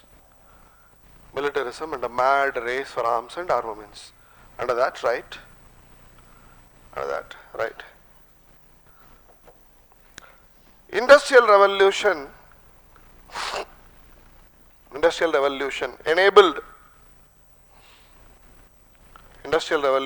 enabled the production of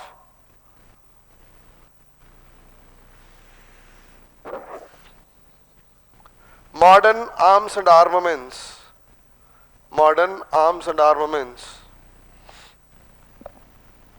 on an industrial scale. Modern arms and armaments on an industrial scale. Arms and armaments on an industrial scale. Full stop. Germany wanted to vanquish matlab destroy. Germany wanted to vanquish Britain militarily,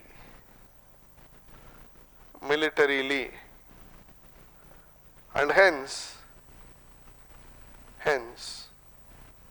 was involved in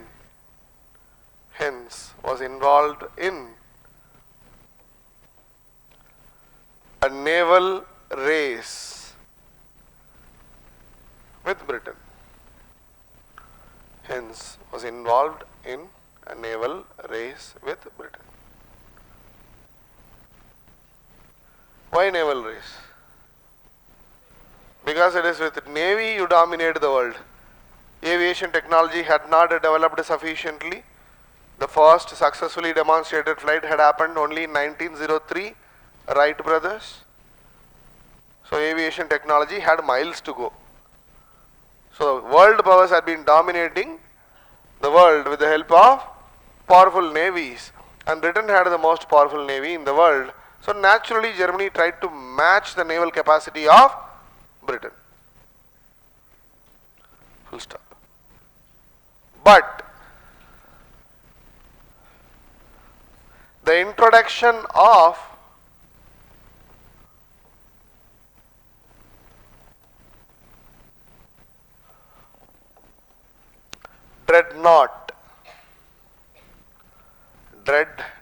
dreadnought is an English word which means fearless.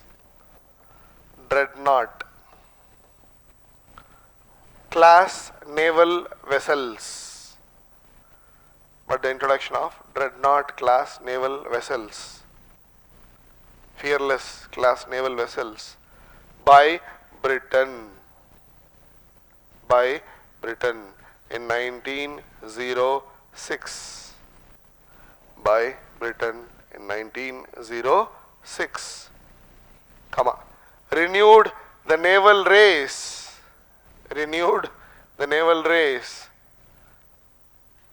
between Britain and Germany. Renewed the naval race between Britain and Germany. What do you mean by dreadnought? huge naval vessels with large guns, heavy guns. Yeah, one round will kill 1,000 people, or one round will destroy 10 such buildings. Are you getting it? Naval vessels with enormous firepower, right? Within a few years, within a few years,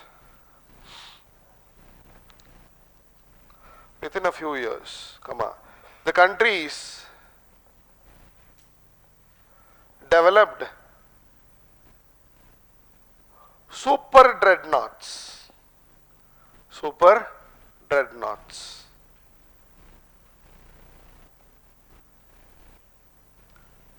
and this increase in militarism,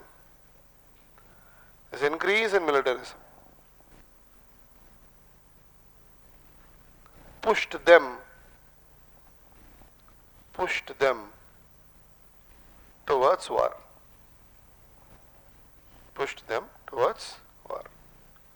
Sir, I have a bike. To compete with me, you purchase a bike. I buy a super bike. You also buy a super bike. How to prove which bike is superior? Race. How to prove which dreadnought was better? Fight. So First World War was about naval power. It was about naval power. And this you already know. Right? Central powers. And this was a dreadnought. A British dreadnought. Each round fired from the main gun of the ship is roughly 1 feet in diameter. And a dreadnought ship will have more than 10 guns. 10 major guns. Are you getting it? They can destroy cities. 200, 300 feet long ships. So they had to prove their superiority by fighting. The next cause.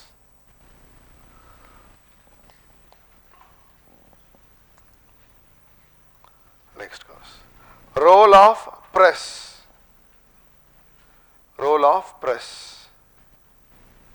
And absence of international control.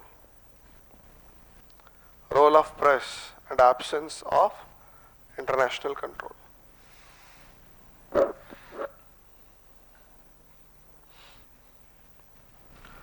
Newspapers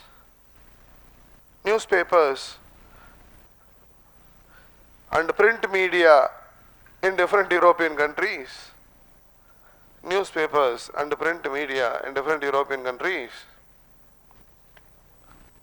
Promoted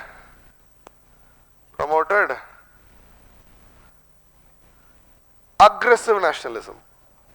Our country is the greatest. You are no match for us. If you make another statement threatening our country, we will declare war. They promoted aggressive, don't write that. They promoted aggressive nationalism, which intensified the enmity between such powers.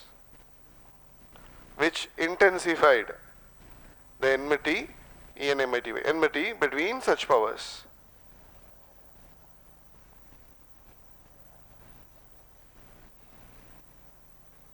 Full stop. In the absence of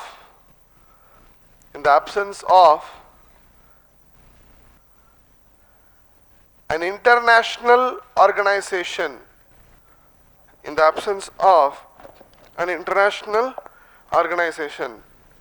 to control them, these nations got ready to jump into a war. All they needed was a reason.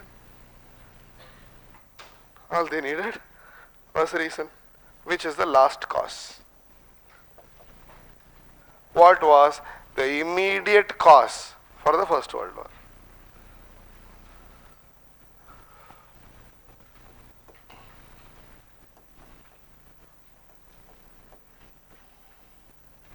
Immediate cause.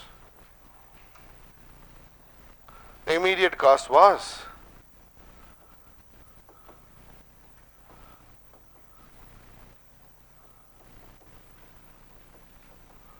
Sarajevo assassination, which happened on 28th June 1914.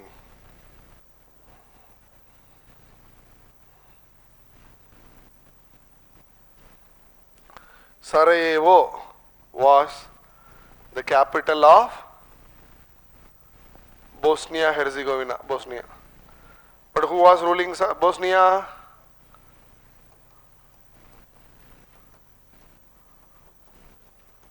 Austria. Austria conquered Bosnia in 1908. So it was an Austrian territory.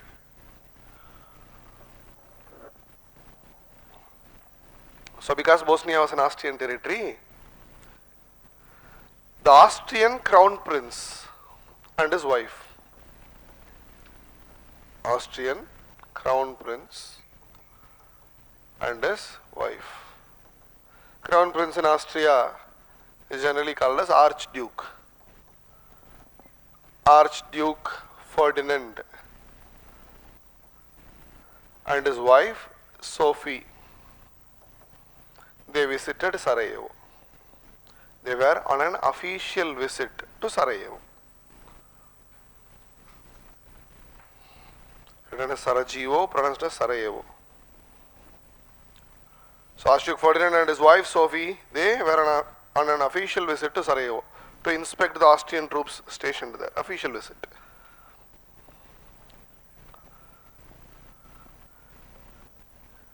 I have already told you that revolutionary activities, anti-Austrian revolutionary activities were happening in Bosnia and Serbia. So when they visited Sarajevo on 28th June 1914, they were assassinated,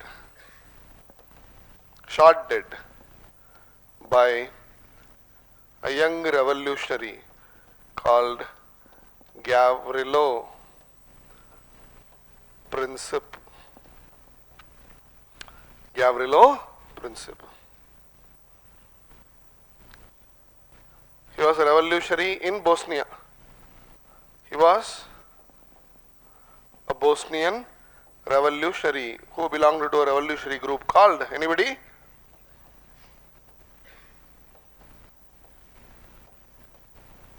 Young Bosnia. So he belonged to a Bosnian revolutionary group called Young Bosnia. He is a Slav. Now what is the goal of Young Bosnia? Young Bosnia ka goal was to establish a country called Yugoslavia. Yugoslavia. A young Slavic country. Where? In southern Europe. Now who was against the establishment of Yugoslavia? Austria. So to show their opposition, they killed the crown prince of Austria and his wife. So Gavrilo Princip was arrested. After the assassination, Gavrilo Princip was arrested. Police inquiry started. And during the police inquiry, the connection between Young Bosnia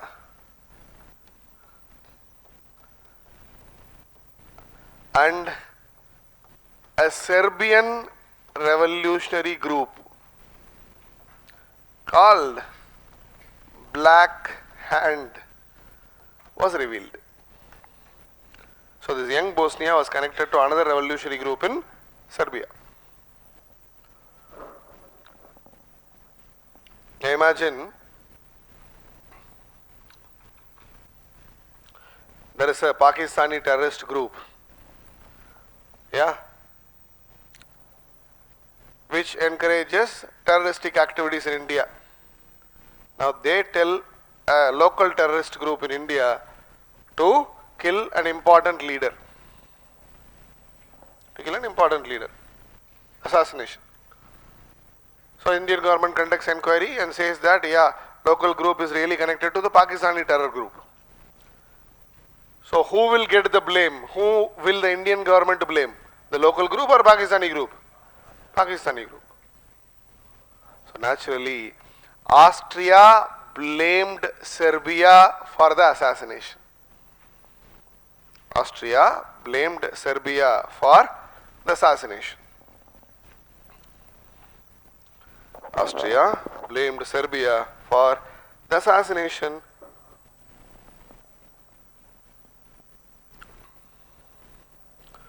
Austria blamed Serbia for the assassination and declared it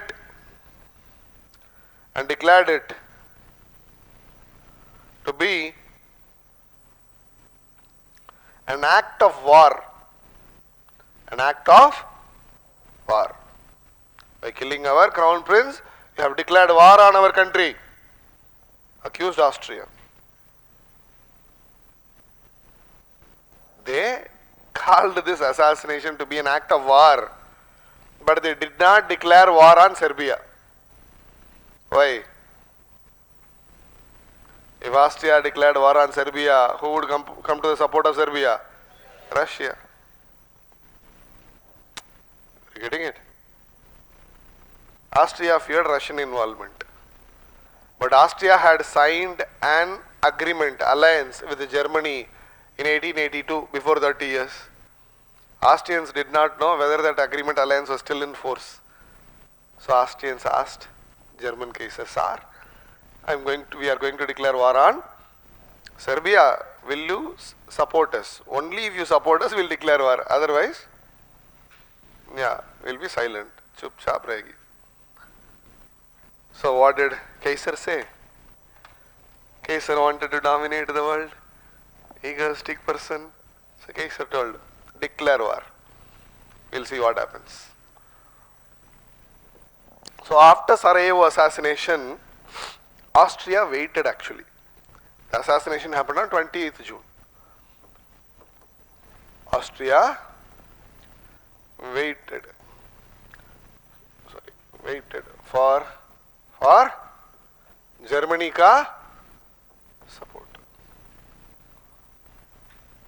Waited for Germany ka support.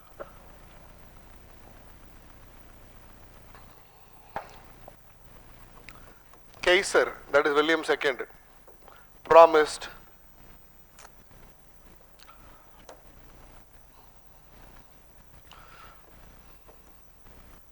Austria waited for Germany ka support. Kaiser declared unconditional support. When? On 6th July 1914. 6th July 1914.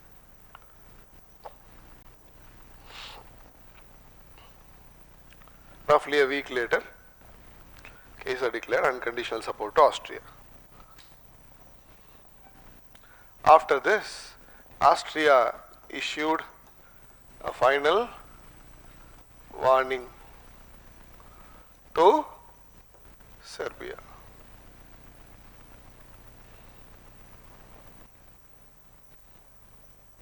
Accept that you are the real culprits. But Serbia did not mind the warning. Serbians did not mind the warning, because of which Austria declared war on Serbia. When? 28th July 1914. So Austria declared war, and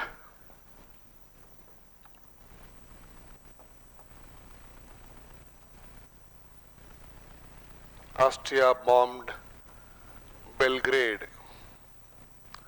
Belgrade was the capital of Serbia. Austria bombed Belgrade, declared war and started attacking Belgrade. So when the war started, Russia mobilized. In in support of Serbia. The Tsar declared that Russia would mobilize troops in support of Serbia. Serbian nationalism, Slavic nationalism. The moment Russia mobilized troops, Kaiser declared war on Russia. When? 1st August.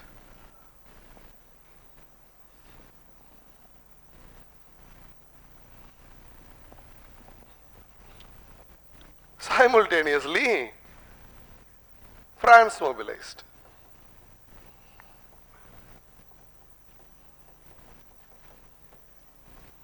France mobilized. So, our Kaiser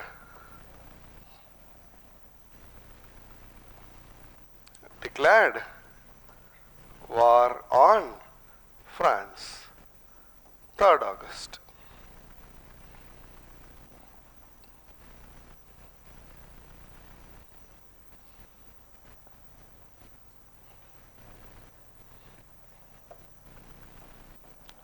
Now, if you have closely observed,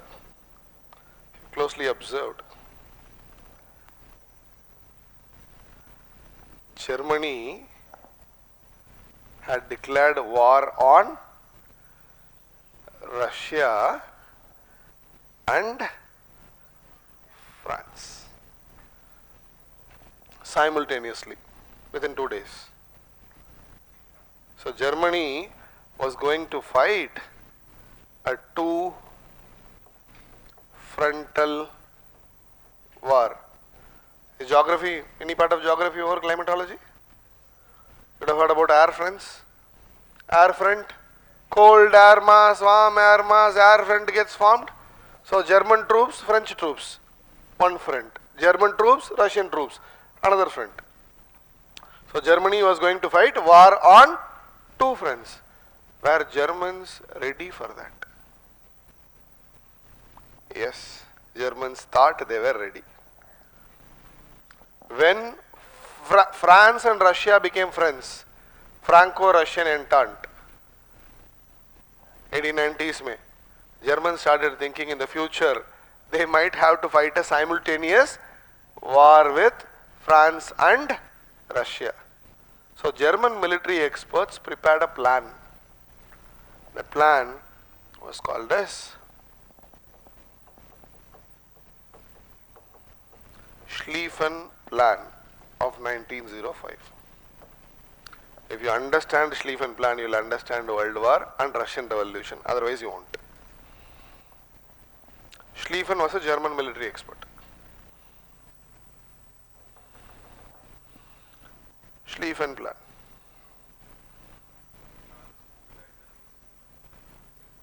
Obviously, mobilize in support of Russia, matlab against Germany. Clear? Now, what was Schlieffen Plan? Take this down. In case of a two-frontal war,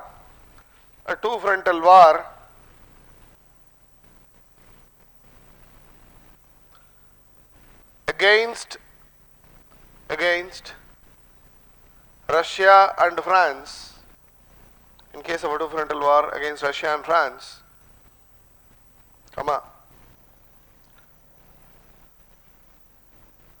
Germans wanted to defeat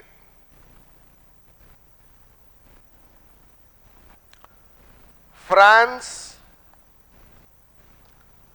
as quickly as possible. Germans wanted to defeat France as quickly as possible, as fast as possible. Within brackets, right?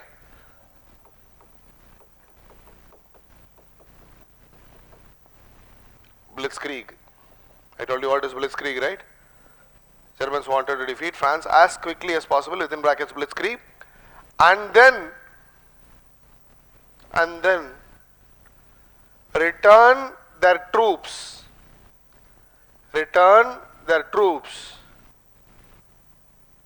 to the other side, side to defeat Russia. That was Schlieffen Plan. So the success of the plan depended upon Germans quickly defeating France. So this was the idea. Germans were to invade France, defeat the French first, return the troops and then defeat Russia. Why to defeat France first? Relatively smaller country.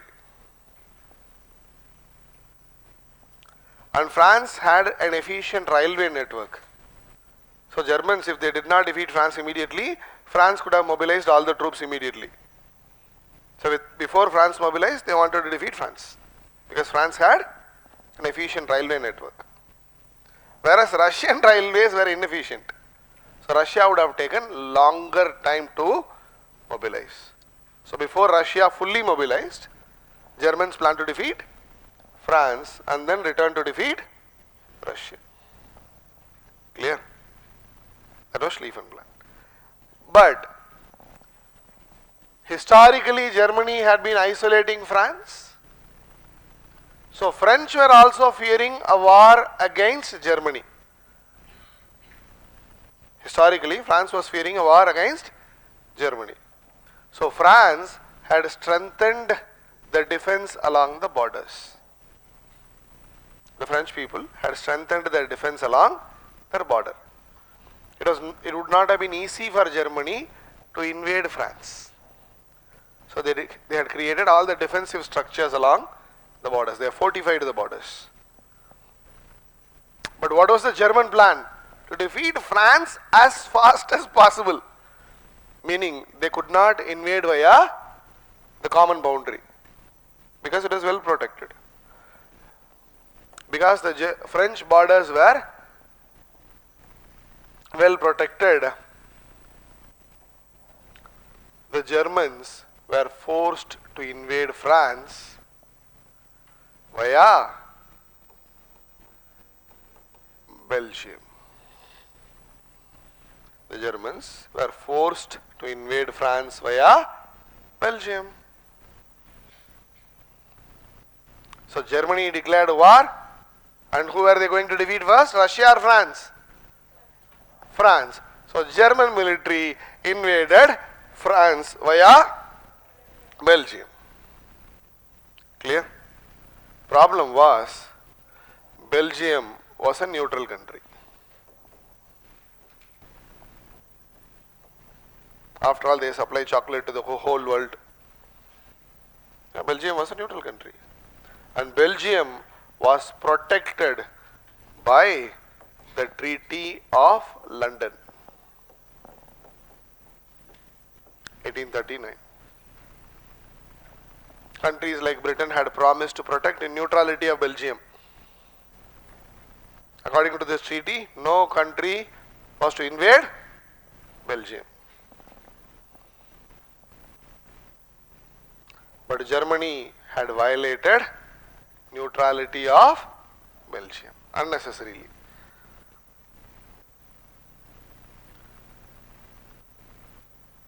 Belgium was protected by this treaty, and Germany had violated neutrality of Belgium. And from Belgium, Germans could easily attack Britain also. Belgium is very close to Britain. So because of these two reasons, violation of Belgium's neutrality and the possibility of attack on Britain, so Britain had to make a decision. So what did Britain do? This time, for a change, Britain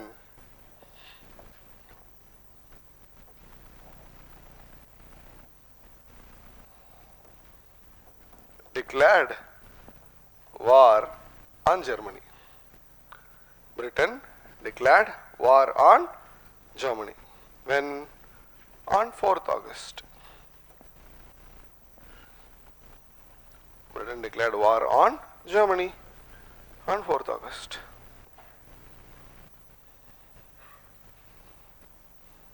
So Britain naturally joined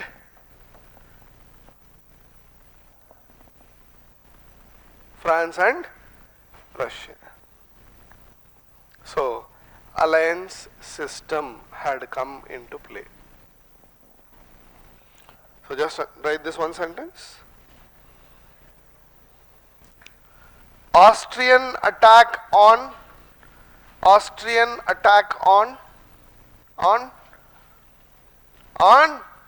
Serbia created a chain reaction within the alliance system. Chain reaction within the alliance system.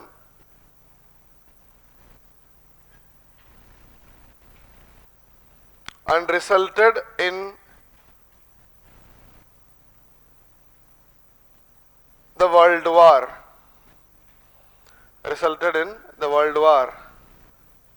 Which was essentially an European conflict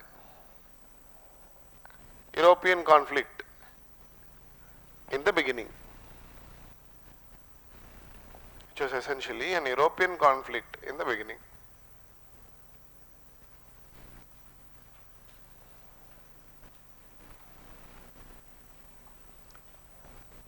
So, assassination of Archduke Ferdinand and Sophie, Gavrilo Princip, that was Gavrilo Princip. These are the royal couple, they got assassinated. That resulted in Austria declaring war on Serbia and subsequently a chain reaction. Cartoon from those times. Serbia, Austria, Russia, Germany, France, Britain. Yes? Austria has chosen war. Germany declares war. Germany invades Belgium. Great Britain declares war. Chain reaction. Clear? So I told you alliance system had come into play. On one side we had the allies, on the other side we had Central Powers. So tell me whether you are able to understand this.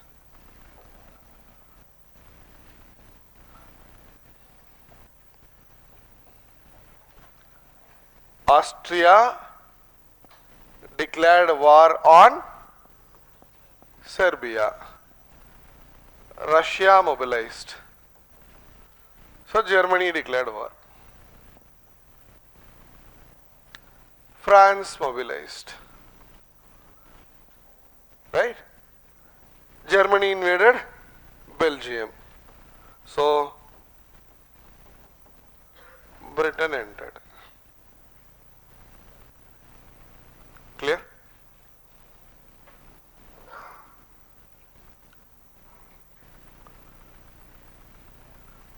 Because Serbia was involved,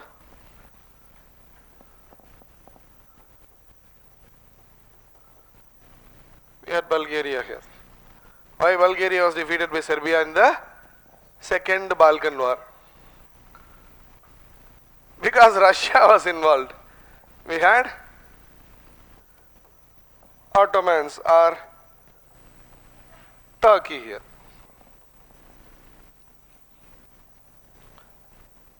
And Turkey also had military agreements with Germany. They were importing German naval vessels. So Turkey was obliged to enter. Clear? How about Italy?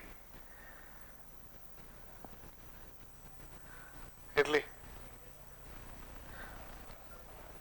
The first surprise.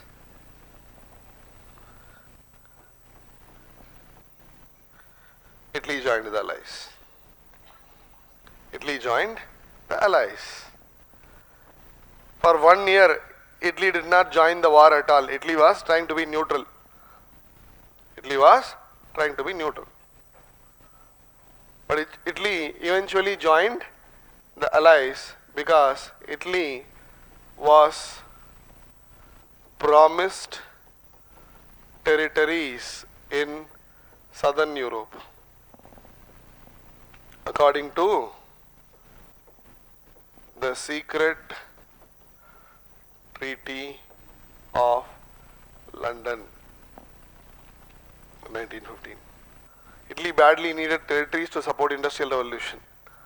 So Allies promised territories to Italy in southern Europe. So Italy joined Allies in 1915. Clear?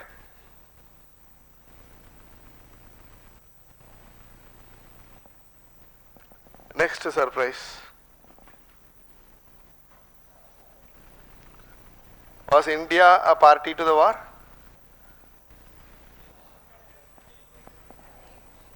We are a part of British Empire, so we played a role. Yeah. How about Japan? Japan, Central Powers.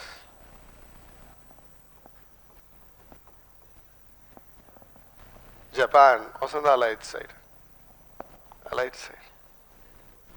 Second World War. Yeah. Japan was on the Allied side. Now, why did Japan join the Allies?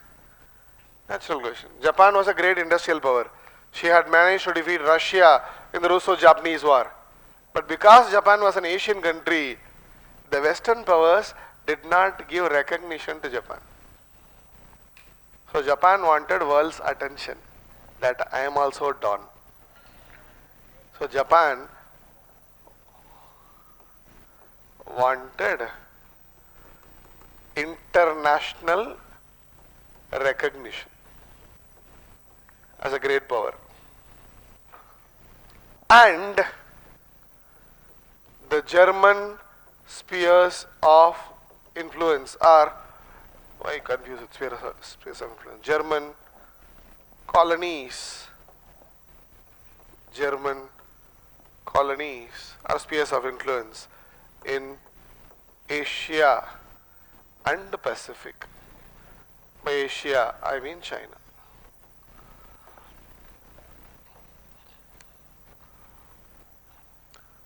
So Japanese thought if they defeated Germany in the Asian and the Chinese territories, Asian and the Pacific territories, the Allies would give all the German colonies to Japan. So Japan participated in the war for recognition and territories, which also implies the fact that China participated in the war. China also, why? Japan was fighting against Germany in the Chinese territory, so Chinese were forced to participate. So just remember, Chinese government also supported the Allies. The weak Chinese government also supported the Allies. Why? Because Chinese thought if the Allies are victorious, they will return all their territories back to China. Particularly, at least they wanted Germany would return her territories in China back to the Chinese government. So Chinese wanted German territories in China. Japan also wanted German territories in China.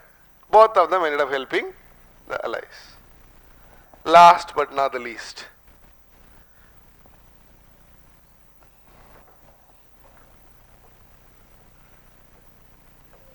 USA. USA was the major allied power to join the war in the later stages. USA joined the war only in April 1917. Only in April 1917. Why did USA join the war? I will tell you later. For the time being, understand, USA joined the war only in April 1917. So USA hardly participated in the war for maybe 14-15 months. USA joined the war in April 1917, whereas Russia quit the war in December 1970.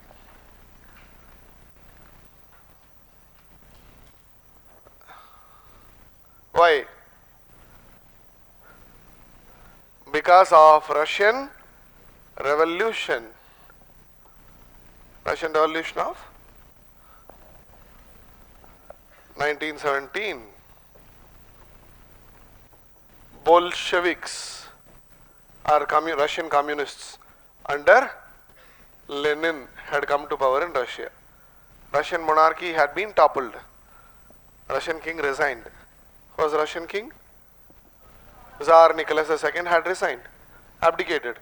So the new government quit the war.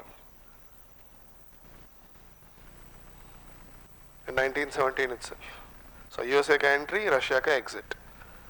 Meaning USA and Russia, both of them, did not participate in the world war for the total duration of the war. The same is true with respect to Second World War also. So both USA and USSR did not participate in both the world wars for the total duration.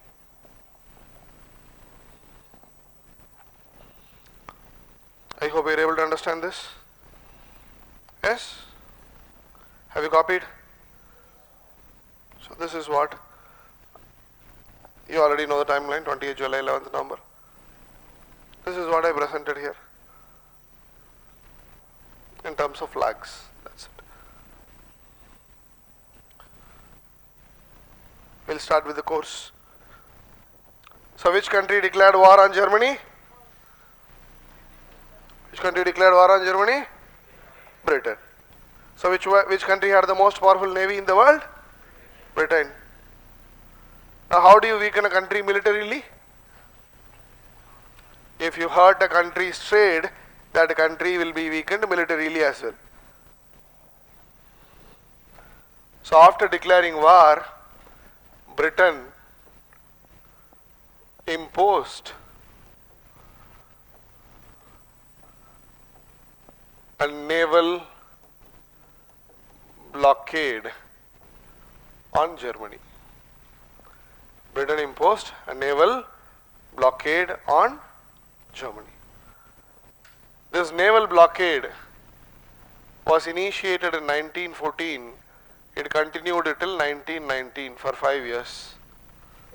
Britain initiated a naval blockade on Germany. So which sea connects Britain and Germany? North Sea. Able to see? So Britain placed all her ships around North Sea, western part of North Sea, to hurt the import and export of Germany. Clear? So Britain had blockaded Germany. Like if I stand in the entrance and block you from going out or coming into the class. Likewise, Britain blockaded the sea because she was the most powerful naval power in the world. And because of this naval blockade, Germany ka foreign trade declined drastically. By more than 50%. Both import and export declined by more than 53%. So Germany could not easily import export. So decline in foreign trade led to severe shortages of coal, various metals, medicines and fertilizers, which Germany had been importing.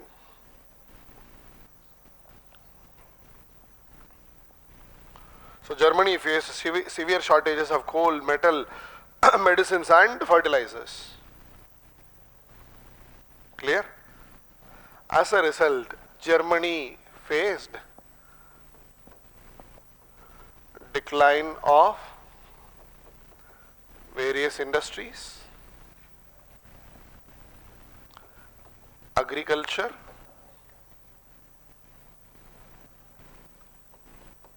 and the general health of Germans, because so many medicines could not be imported. Without coal, many industries cannot run. Clear?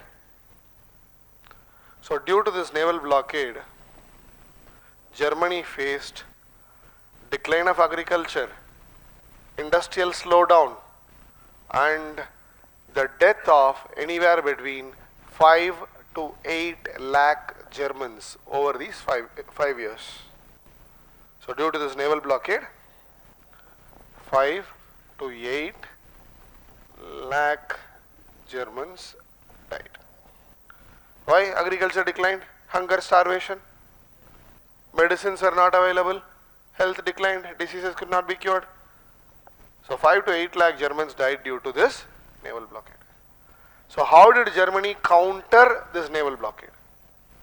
Germany countered this naval blockade by initiating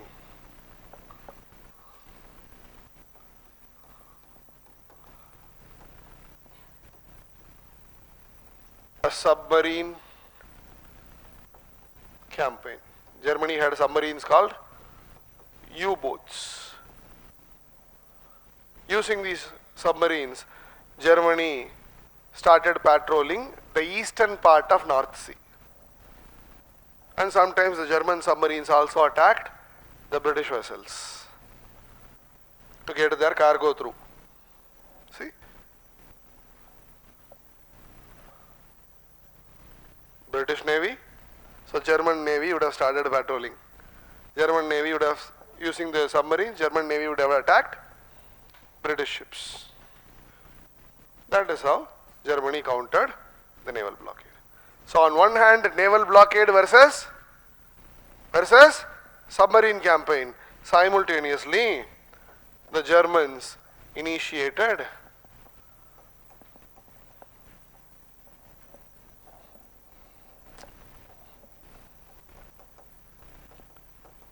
Schlieffen Plan.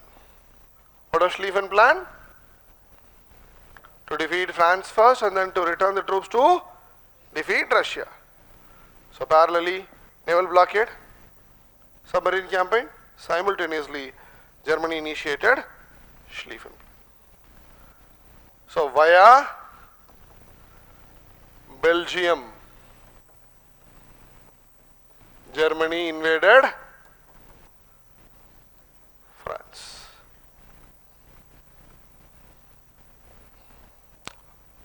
But it would have taken some time to cross Belgium. So in the meantime, the British and the French military had been stationed in France. So there happened a major battle between the British French versus the Germans in the French territory. Are you getting it? Why are you not getting it? Germany invaded Belgium. Belgium is a small country, but German troops would have taken a few weeks at least to cross Belgium. So before Germany crossed Belgium, came into France, British troops had been sent to France.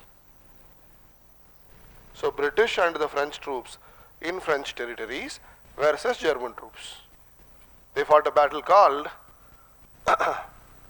First Battle of Marne, 1914. If Germany was victorious in this battle, Germany would have successfully implemented Schlieffen Plan. But at this time, British and the French forces were there in France. So because of which, Germany got defeated in the Battle of Marne. Germany got defeated in the Battle of Marne because they could not defeat the British and the French combined. They only planned for France. The British were also involved. Why? Germany invaded Belgium, violated neutrality.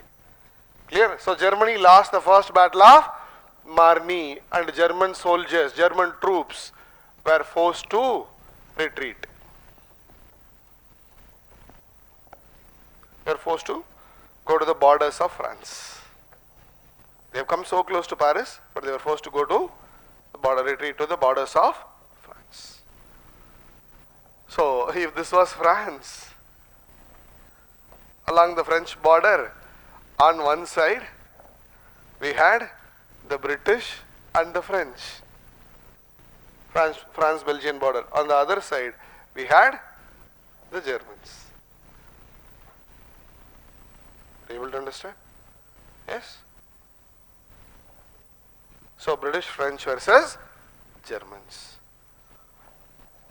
This war front came to be known as Western Front. Western.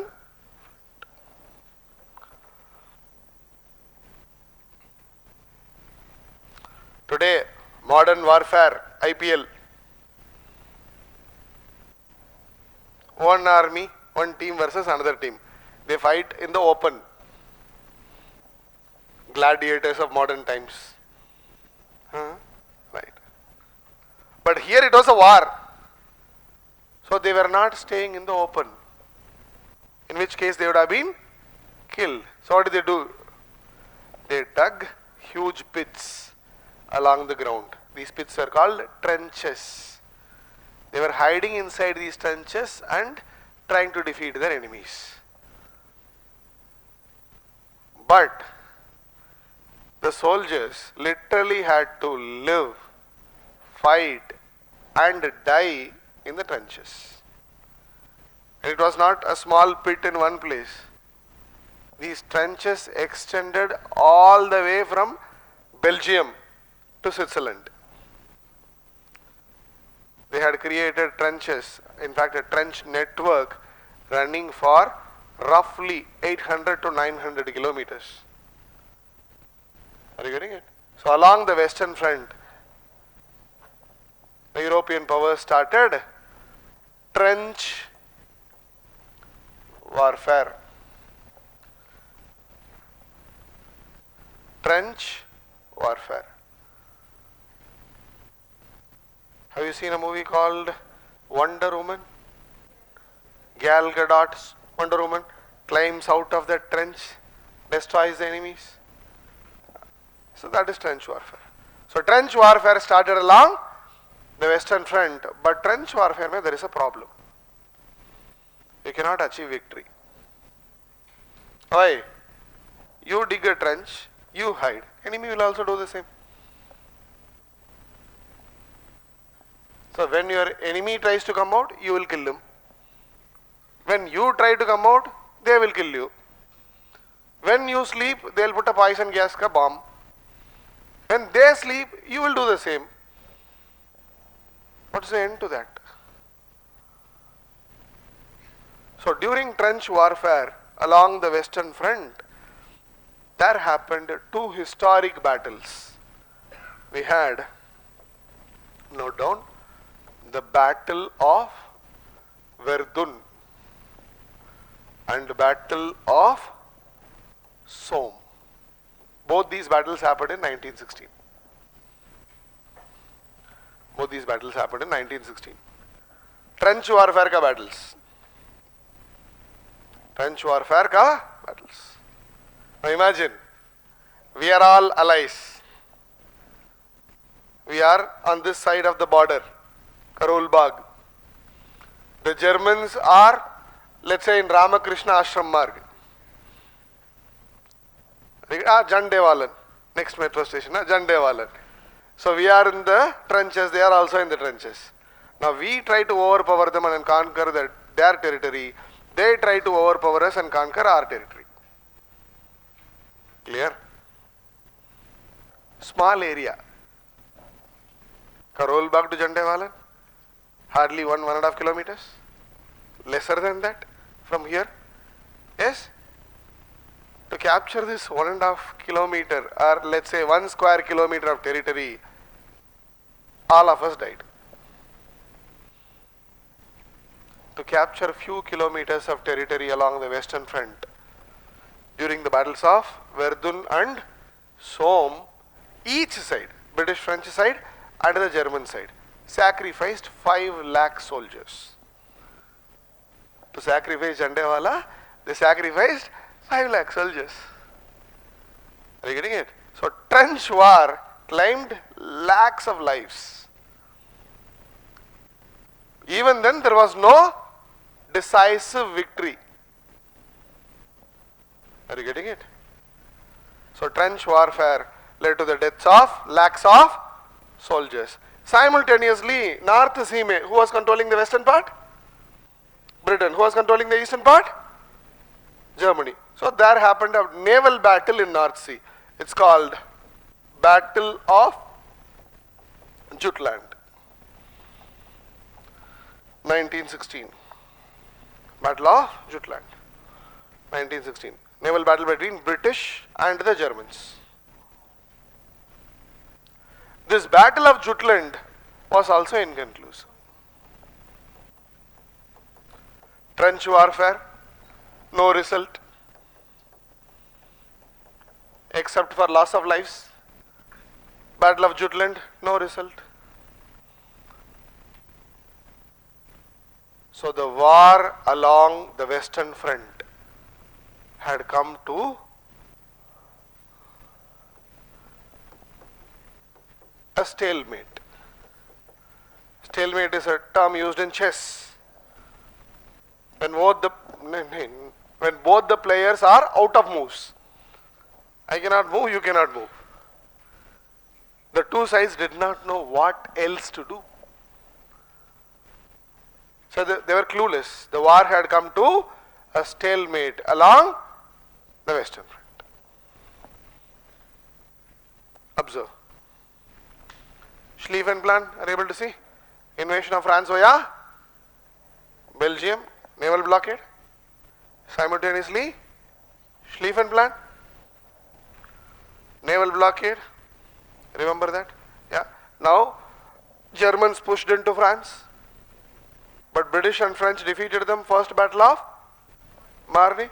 That resulted in Western Front. Along the Western Front, we had trench warfare. Simultaneous to trench warfare, we had the Battle of Jutland, which was inconclusive. Trench warfare. Two bloody battles happened. What battles? Imagine this trench network going for 900 kilometers.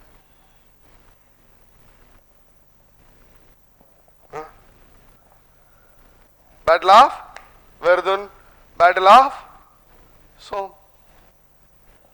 No result. So war along the western front had become a stalemate. Yes? But Russia had also declared war. Now Germans did not know what to do. British French did not know what to do along the west. What was Germany's plan? To defeat France first and then to defeat Russia. Now western front nothing was happening. So Germany diverted the military to eastern front. East. So war started along the east. So eastern front.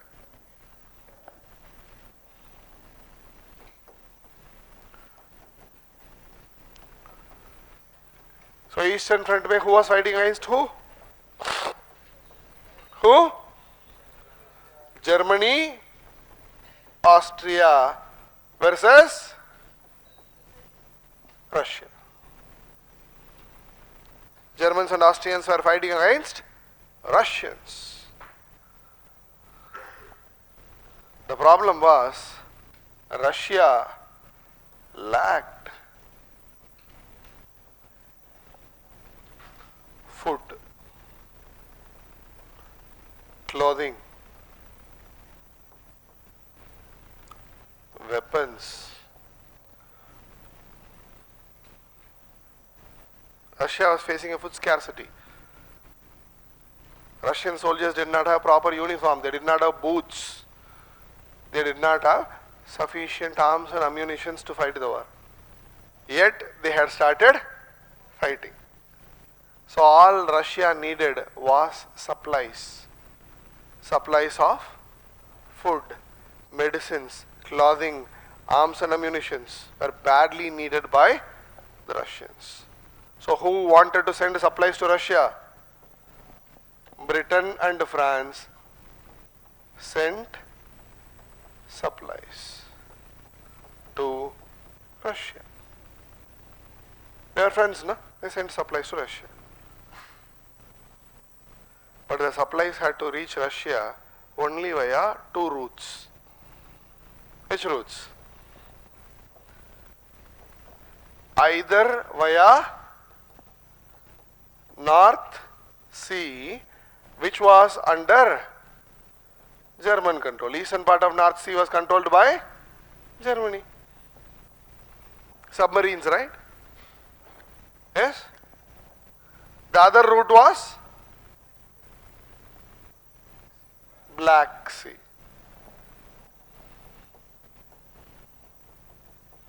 But Black Sea was dominated by Turkey.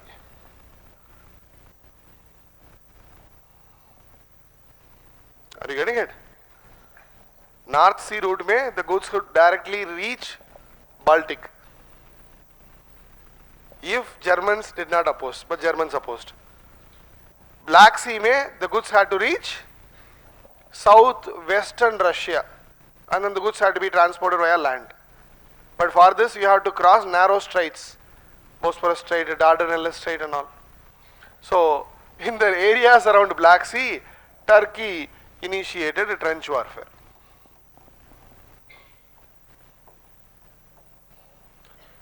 North Sea में Germany was using submarines to fight. So the supplies were sent, but the supplies never reached Russia.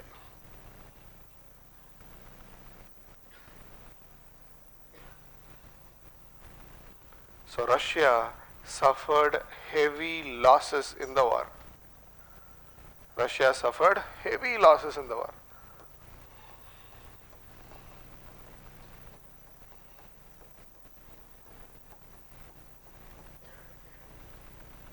Heavy losses. Russia had only one strength in the war: population. Russia's population was around 16-17 crores. Russia was the most populated country in Europe, not density wise, number wise. Largest country with low density of population, but because it's a large country, population was high. Are you getting it? So Russian strength in the war was population. So despite all these weaknesses, lack of supplies, Tsar kept on pumping soldiers into the war. That is why within 2 years, Russia lost 5 million troops. Russia lost 5 million. By 1916, Russia had lost 5 million soldiers. 5 million is 50 lakhs. 2 million were killed. 2 million were arrested and taken as prisoners of war. 1 million soldiers ran away. We are not Russians. How can you fight a war without boot, that too in Russian climate? How can you fight a war without a gun? Or having a gun without a bullet? So Russians suffered heavy losses in the war. So Western front mein war had come to a stalemate. Eastern front mein Russia was getting defeated. Now the Allies had to do something. Britain and France had to do something to win the war. What did they do?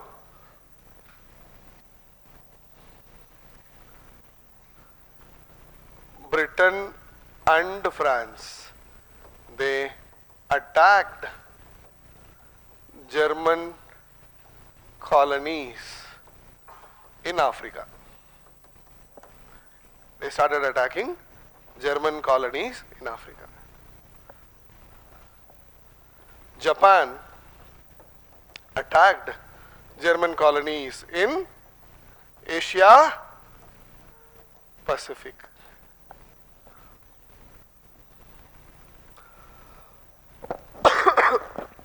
Japan attacked German colonies in Asia Pacific.